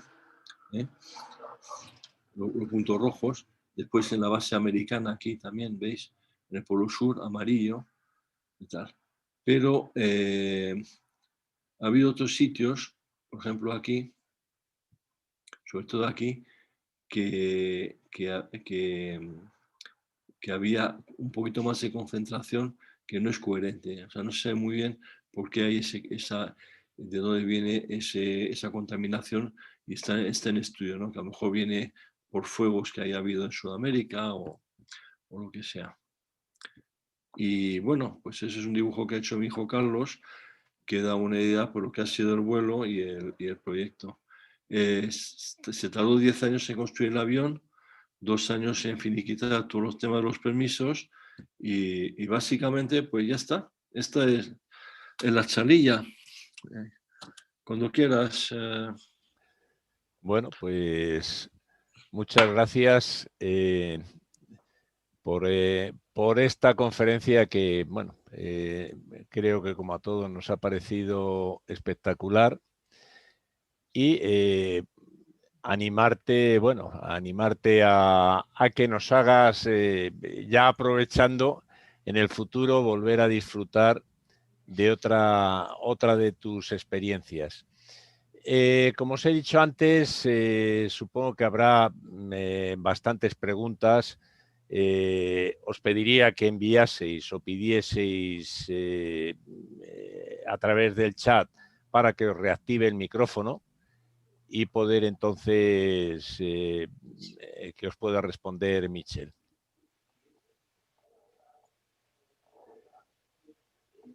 Bueno, a mí personalmente, Michel, me ha parecido, ha habido tantos lugares que has citado ahí que los pocos que yo conocía o conocía personalmente o que conozco a través de libros es una experiencia, como tú bien dices, que vale una vida. Porque no es fácil poder disfrutar. Ahí en la Amazonía estuviste muy cerca de la base de los Petres brasileños, que estaba en Salvador de Bahía. Ahí tenían destacados, o por era la base principal, no sé si luego destacarían en otros sitios. Y bueno, me ha venido a la memoria, cuando has pasado, el vuelo sobre el Amazonas, que debió de ser una experiencia impresionante, y sobre todo me das una envidia enorme con el vuelo sobre los tepuis y el Salto Ángel. Ese es uno de los sitios que a mí me gustaría haber visitado en mi vida. No sé si tendré oportunidad. Pues yo invitaría de dos formas a los que estéis escuchando, los que tenéis la capacidad de volar y vuestro propio avión, o si no vuestro propio avión, de ir a esas zonas y contactar con los pilotos locales si no tenéis avión para hacer esos vuelos. O bien alquilar un avión y hacer esos vuelos. Hay soluciones. Sí, comentaros de que esto que ha durado un montonazo, fíjate, nos hemos pasado 38 minutos, hay muchísimas más anécdotas, muchísimas en cada uno de los sitios, desde lo más gracioso hasta lo más truculento que os podéis imaginar, ¿sabes? Pero bueno, yo creo que así como una primera información, creo que está bien para no saturar. Hay un vídeo que se ha hecho en Filipinas, que está en inglés, que van a intentar distribuirlo, pero no, el tema de los vuelos no encaja muy bien. Vamos a ver si sale os lo pasaré, porque el vídeo también recoge pues muchas imágenes muy, muy bonitas de lo que es la aventura, ¿no? Pero la aventura fue desde luego el vuelo del 98, que estoy compartiendo otra vez en Facebook, ahí con el Kid Fox.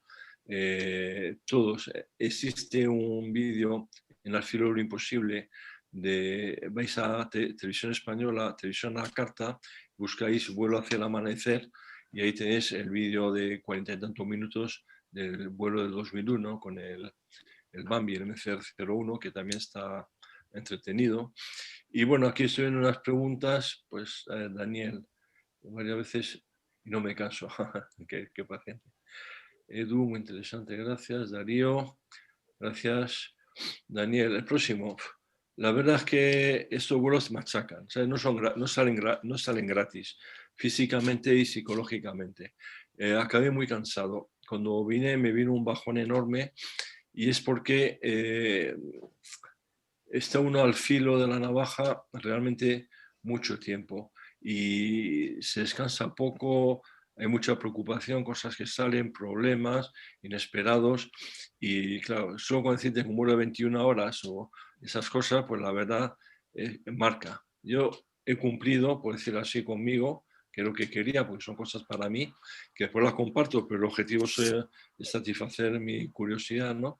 Y la verdad es que ahora mismo quizá el primer proyecto es conocer España cada rincón de España porque es lo que quiero descubrir, ¿no? Y estoy ayudando a gente que tiene proyectos de vuelos de estos, pues les doy todos los consejos que se me ocurren, que poner en base a lo que yo he aprendido, ¿no? Que no siempre es lo mismo. Aquí dice, escribir un libro, decía Enrique Cayetano. Bueno, pues escribir un libro me he vuelto muy perezoso. Entonces, hay un libro que lo ha hecho un alemán en alemán, lo va a pasar en inglés, pero básicamente es un recopilatorio del blog que tengo en Facebook, que se llama skypolaris.org, y es el blog un poquito ordenado, porque es un poco desastre, y se puede leer todo seguido, y se está traduciendo al inglés. O sea que cuando esté en inglés, os lo haré saber si lo queréis. Bueno, aquí, Michel, algunas de las personas que conozco que están aquí en este momento conectados, sé que tienen pluma fácil. Entonces, les animaría a ponerse de acuerdo contigo para, mediante entrevistas, ese libro que tú efectivamente entiendo que a veces puede ser cansado. Les animo a que mediante esas entrevistas sacasen adelante alguna publicación con esas experiencias tuyas, que como has dicho, a mí se me ha hecho muy corta la conferencia y por lo que he visto aquí no he sido el único. Y simplemente todas esas anécdotas que te has dejado sin contar, el poder contárselas a alguien y que quedasen escritas, creo que sería algo muy, muy atractivo e interesante. Yo sí estoy dispuesto, si alguien en el sentido de escribir, no de la otra, me quiere novelar, ¿sabes? Pues lo que se hace, yo creo que hay muchas formas. Una de ellas es una charla en una cafetería con una grabadora e ir aportando de cada capítulo, ir aportando todas las anécdotas y recogerlas, y eso sí, por supuesto, me ha encantado, ¿sabes? Bueno. Que él o ellos lo novelen, yo aporto todo el material, o sea, yo aporto yo aporto la historia y después pues la novela le tenía que aportar para ellos serían los que vamos a decir, que se podía comercializar para recuperar un poquito ese esfuerzo, y el autor serían ellos, por supuesto. Yo aporto la historia, ¿no? Yo encantado. Si yo estoy pensando, Michel, en algunas de las personas que están aquí, sin lugar a dudas, lo último que dices tú, pues poder recuperarlo, pero algunos de los que están en este momento conectados son personas que han novelado situaciones de su vida, otros están difundiendo nuestra cultura, la cultura hispana, y esto al fin y al cabo es parte, como tú bien dices, tenemos mucho aquí en España, pero tenemos mucho extendido por el mundo de cultura hispana. Entonces, intentar extraer contenido de tu viaje sería una posibilidad muy atractiva. Pero bueno, lo hablaremos. Si alguno se anima, pues que me contacte y te lo paso directamente a ti. Sí, sin un problema. Y aparte de cualquiera que hayáis visto, disponéis de mi teléfono a través de Ignacio. Me podéis llamar cuando queráis, o cuando pase lo del COVID, pues para charlar, para echarnos unas risas. Que eso estoy abierto a todo. Perfecto. Me han pedido, estoy viendo aquí, Santiago, que sí es Sky Polaris, SKY Polaris y S.org. Ese es el blog que va contando todos los días del vuelo, pues lo que pensaba, lo que iba sintiendo, algunas fotos, y está bastante bien.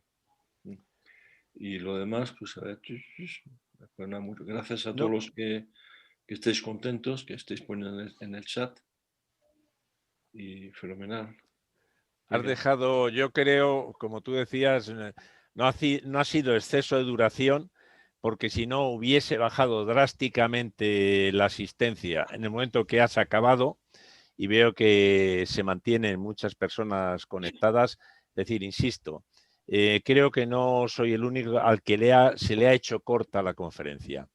Entonces, intentaremos repetir. Y como ves tú en los chats, pues casi todos los comentarios van en ese sentido. Lo han disfrutado. Para alguno que habla de que se ha conectado tarde, desgraciadamente algo le habrá impedido, os recuerdo que esta conferencia la estamos grabando y se colgará en el canal YouTube de la asociación. Tardaremos pues para procesar un poco el vídeo, pero yo pienso que en una semana y pico estará colgada. Pues no sé, Michel, algo más, si quieres ¿Alguna pregunta o algo que queréis hacer? ¿Sabes? Ya... ¿Alguno? ¿Se me oye? Sí, bajito. Oye, yo quería entrar un momento. Vamos a ver, Michel, aparte de darte la enhorabuena, porque eso es evidente, yo quería hacerte dos preguntas técnicas. ¿Fuiste todo el tiempo en VFR o pasaste a IFR? No, muchas veces IFR.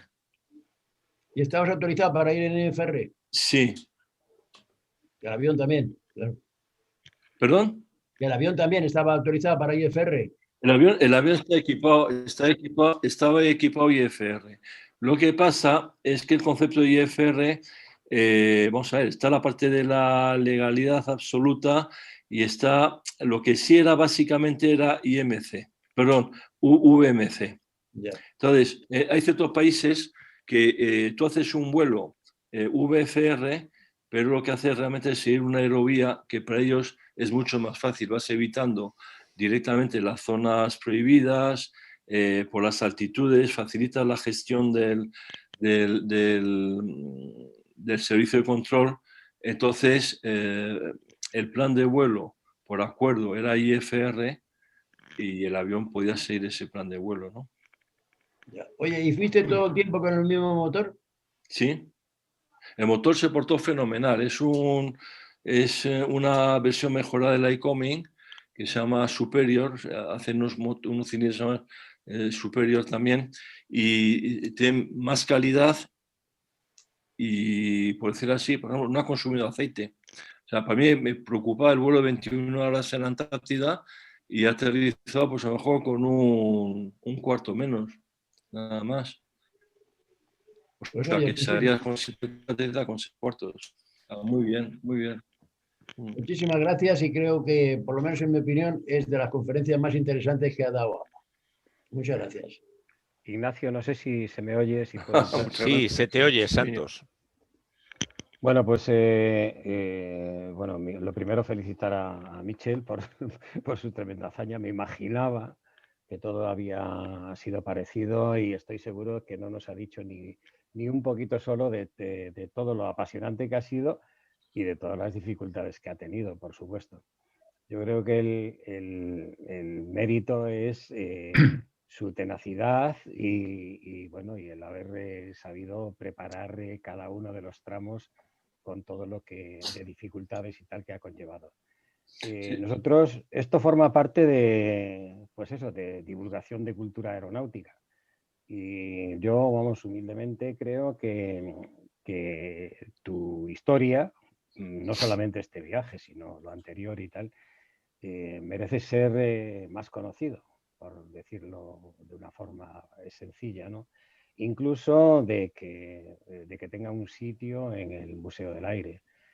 Todos sabemos que en la sala casi recién inaugurada de los grandes vuelos y tal, pues hombre, por supuesto, claro, figura el Plus Ultra, la Patrulla Atlántida, el Cano, el Jesús del Gran Poder, el Cuatro Vientos y todo, y también pues la hazaña de Pombo y creo que mereces un sitio, creo que mereces un reconocimiento y que, en fin, podríamos empezar a trabajar en ello. Muchas gracias, Santos. Y que contamos contigo para otras cosas, ya te digo, o sea, no habíamos tenido mucho contacto hasta ahora, pero puedes estar seguro de que por lo menos vamos a intentar que ese contacto... Claro, Santos, yo, aparte del grupillo también, y dentro de la mili, pues también, o sea, yo me pongo a disposición, si algún día en algún curso para, diría yo, para aliviar la carga del curso, en el sentido que no sea todo muy serio, pues a lo mejor si queréis o puede dar una charlilla a los compañeros, a los que van entrando, ¿sabes? O sea, me ofrezco a colaborar en lo que esté en mis manos, mientras que pueda hacerlo, claro. Y después sí quería hablar, ya que sale el Ejército del Aire,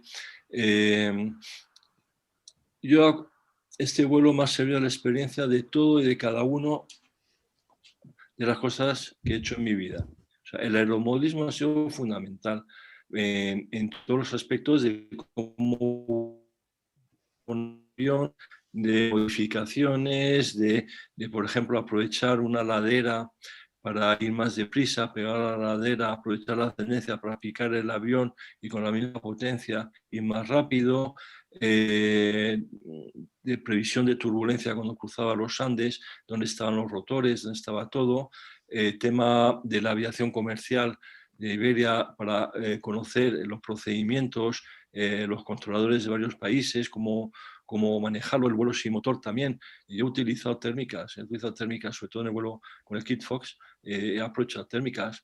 Entonces es una mezcla de experiencia, ¿no? Para que vas sumando de las revistas, sobre todo de lo que he leído. Me acuerdo, por ejemplo, una anécdota de un avión que despegó ahí donde está el Taj Mahal, que tuvo un fallo de motor y no era capaz de subir y casi se va el Taj Mahal por medio, ¿no? Entonces se acordó a su vez de una experiencia de otro piloto, de un libro que había leído, que en ese momento, en una situación esta, sacaba el flap y el avión hacía un globito, ¿no? Subía y pegaba el globito y volvía a bajar con la nueva configuración. Bueno, pues salvó el avión de estrellarse contra el Taj Mahal, bueno, voy a virar pegando el tirón del flap, y a mí esa situación también me ha permitido salir despegue, dejar el trocillo y pegar el saltito para estar en efecto suelo y acelerar en efecto suelo en vez de acelerar rodando, ¿no? Entonces ha habido muchísimas cosas que he dado, pues, vamos a decir, esos años volando y aprendiendo de mucha gente. Y siempre pregunto a los pilotos locales: oye, vosotros qué recomendéis aquí, qué hacéis allá, no sé qué, no sé cuánto, ¿sabes? Muchísimas cosas de estas. Es una experiencia de verdad muy enriquecedora, que yo comprendo el libro porque se va a ir conmigo esa experiencia en su momento, ¿no? Pero bueno, si la puedo compartir y alguien ayuda a compartirla, pues fenomenal. Y si no, pues os aguantáis, me la digo yo. Intentaremos que no sea así, porque además, por lo que has estado contando, tú aunas varias profesiones aeronáuticas, porque no te has limitado a ser piloto, te has limitado a construir un avión, lo cual te ha dado una visión desde el punto de vista de ingenieril, de mantenimiento, es decir, has aunado los conocimientos de las áreas principales. Y que eso, como tú bien dices, una de las cosas más tristes que hay son los recuerdos perdidos. Entonces, esperemos que esos que tienes tú en la cabeza, de alguna manera consigamos que no se pierdan. Ignacio, si me permites. Buenos días. Sí, cómo no. Cordillo, soy Sergio Herrera. Si me permites, como dice Herminio, felicitarte, obviamente, claro. Es una conferencia pedagógica, didáctica y extraordinaria, ¿no? Eso sobre toda duda. Además, has mencionado a nuestro amigo común, Clemente Rossi y tal, en fin. Y lo del Museo del Aire, como ha dicho Santos, me parece las grandes gestas aeronáuticas, lo que tenemos allá a una cierta edad, y que hemos procurado, sobre todo la cultura aeronáutica, como se ha dicho, también como expresidente del Real Aeroclub de España. Primero me siento honrado que Michel haya hecho esto, pero que no se debe de quedar ahí. Yo creo que Michel, lo que está diciendo Ignacio, debe quedar plasmado en alguna otra situación, como el Museo del Aire, como el Real Aeroclub de España. Y entonces, realmente, los que hemos sido pilotos nacionales y sabemos de lo que va esto, pues Michel Gordillo tiene mucho que decir.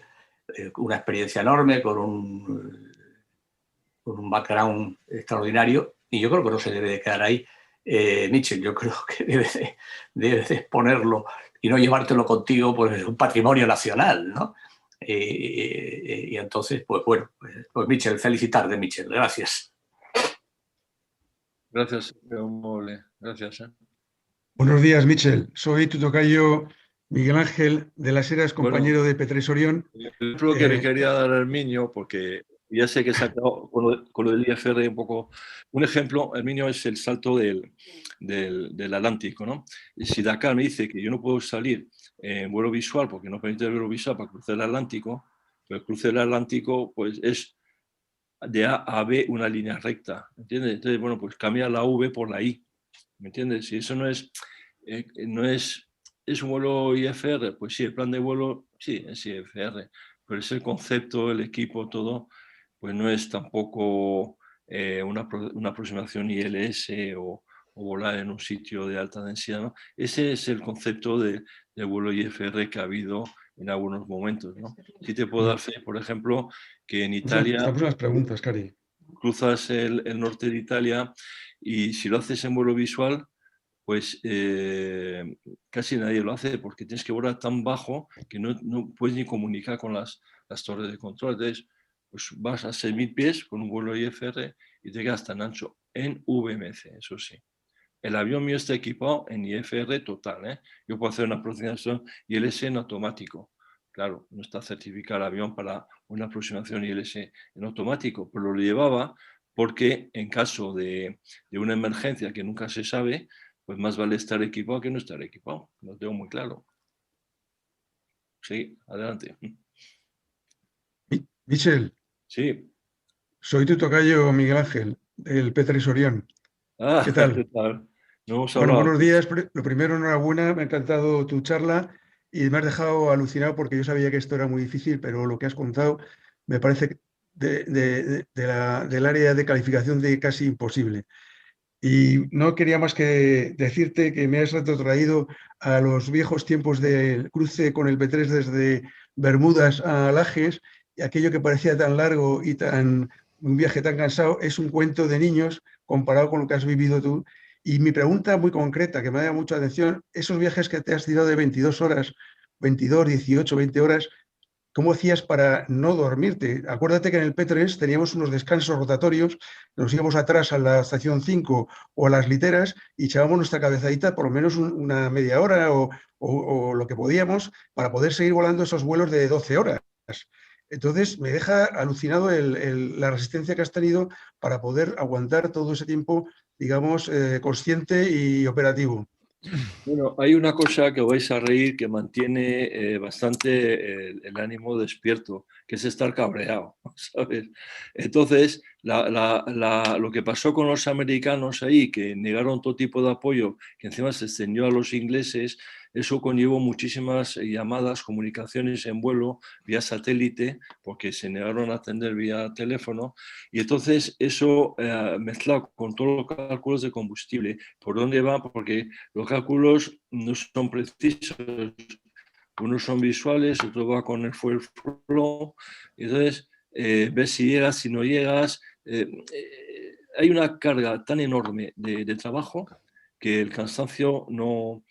De hecho, llevaba para una urgencia algo que me pudiese mantener más activo, ¿no? De Modiodal, que es una medicación que utilizan los pilotos de combate franceses para no hacer como hacen los americanos ahí cuando iban a atacar a Afganistán, ¿no? Que se metían la pistola, la pastilla, la GO y la no GO.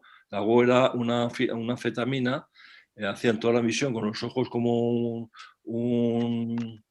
¿cómo se dice esto? Joder, estoy yo tonto hoy. O sea, los ojos bien abiertos, ¿no? Y Los ojos como después, platos. sí, iba a decir, ya si me la acabé, o sea, un mochuelo de estos, ¿no? Entonces, Sí, como un búho. y después cuando volvían a portaaviones, pues seguían con los ojos abiertos como platos. Y entonces les metían la no-go, que era un sedante, ¿no? Entonces, los tíos se aficionaron a la droga. Bueno, pues hemodiodal es una cosa que aprobada por los pilotos de combate franceses, que es mucho más suave y que en caso de necesidad te mantiene despierto, pero si respeta el sueño. Es decir, si tú te acuestas y cierras los ojos, te duermes. Pues lleva eso por si acaso. Y no lo necesité porque estaba tan activo. Eso sí, cuando llegas ahí y aterrizas, te viene un bajón que te mueres, ¿no? Por eso, después del vuelo de 21 horas, a las pocas horas, a las 8 por ahí, salir a cruzar el canal de Drake, que estaba además fatal de meteorología tal y cual, pues la verdad es que sí, cuesta, pero te metes en la acción y sigues. O sea, yo creo que es la adrenalina el mejor, lo que más te mantiene. En el P3, pues sabías que te ibas a dormir y había otro en la cabina llevando el avión y bien despierto. Y me gustaría verte dormir, Miguel Ángel, si no había nadie en la cabina cuando te vas a dormir, ¿no? Pues un poquito ese es el ejemplo. Sí, sí. Que me trae a la memoria el vuelo del Inver, en el cual explicaba que para mantenerse despierto en ese trayecto que hizo, empezó a pensar en una mosca que había en el avión, qué podía hacer la mosca, cómo se había metido, en fin, se iba distrayendo con cosas de ese tipo porque le costó, según cuenta él mismo, un triunfo el mantenerse despierto en el tramo que hizo de cruce del Atlántico, y tú has hecho una buena vuelta al mundo. O sea, que es algo, de luego, Sí. me ha sorprendido mucho. Ahí viene, pues eso, también piensas en esas cosas, ¿no? Si la mosca al aterrizar en el avión, en el piso del avión, se aumenta el peso del avión o no, o si aterriza en el techo haciendo medio tono o medio looping. Esas cosas forman parte de la ocupación mental, ¿no? Pero sí deciros a todos los que me oís que Miguel es un gran compañero del P3, que hemos echado muchas risas y la verdad es que también todo eso pues forma parte de aprender de lo más antiguo, ¿no? De la 31, perdón, de la 30. De la 30. La 30, sí. Todavía mucho más viejo. Pero vamos, que es eso, es un mundillo de recoger experiencias y todas estas que hemos hecho con el P3, pues ha habido también muchas cosillas pequeñas que ya le comenté yo a Ignacio alguna del P3, que una pasadita de estas sobre gente que hacía hacía windsurf y tal, ¿no? Que bueno. Miguel, me alegro de verte. Igualmente, Miguel, es un placer, y a ver si es verdad que pasamos un poco esta mala época de poca actividad por culpa de la pandemia y otras cosas, y podemos vernos más por ahí, por el museo o por los sitios donde los amantes de aviación podamos seguir hablando de estos temas. Pues sí. No sé si sabrás, estoy ahora mismo dentro de la junta directiva de la Asociación de Amigos del Museo, de la mano de Santos, que ha sido mi jefe también en la época activa en el ICEA. Y bueno, pues estoy muy contento en este grupo. Soy el responsable y el coordinador de los guías, pero la verdad es que tenemos muchos proyectos muy bonitos y en alguno de ellos podríamos contar contigo, como ha dicho el presidente Santos, el general Santos. Así que un abrazo muy fuerte desde aquí y Gracias. que no sea la última vez que te veamos. Claro que sí. Michel, yo por mi parte, mi agradecimiento otra vez y me despido. Ya no te hago ninguna pregunta más ni nada. Muchísimas gracias y contamos contigo y, a ser posible, de manera presencial. Así, Santos. Gracias por tus palabras. Un abrazo. Hasta luego. Lo que iba a comentarte, Michel, que entiendo que todos, insisto, estamos disfrutando, pero siéntete con total libertad para cuando consideres no va a ser en absoluto mala educación, lo plantees y demos por terminada la conferencia. Sí, bueno, yo estoy a vuestra disposición si hay alguna pregunta más y si no, pues nada, vamos a tapear algo.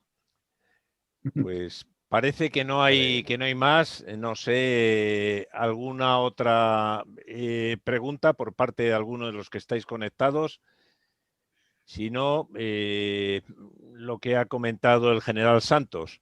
Nuevamente agradecerte la charla, el rato tan agradable que nos has hecho pasar, y abusaremos de ti para en el futuro volver a pedirte otra nueva conferencia sobre algún otro viaje que has hecho o sobre cualquier experiencia que tú consideres interesante. Vale, pues cuando queráis. Gracias a todos por la asistencia. Un fuerte abrazo. Igualmente, de mi parte a todos. Gracias por escuchar. Muchas gracias. Un abrazo a todos también. Finalizo la conferencia. Luego.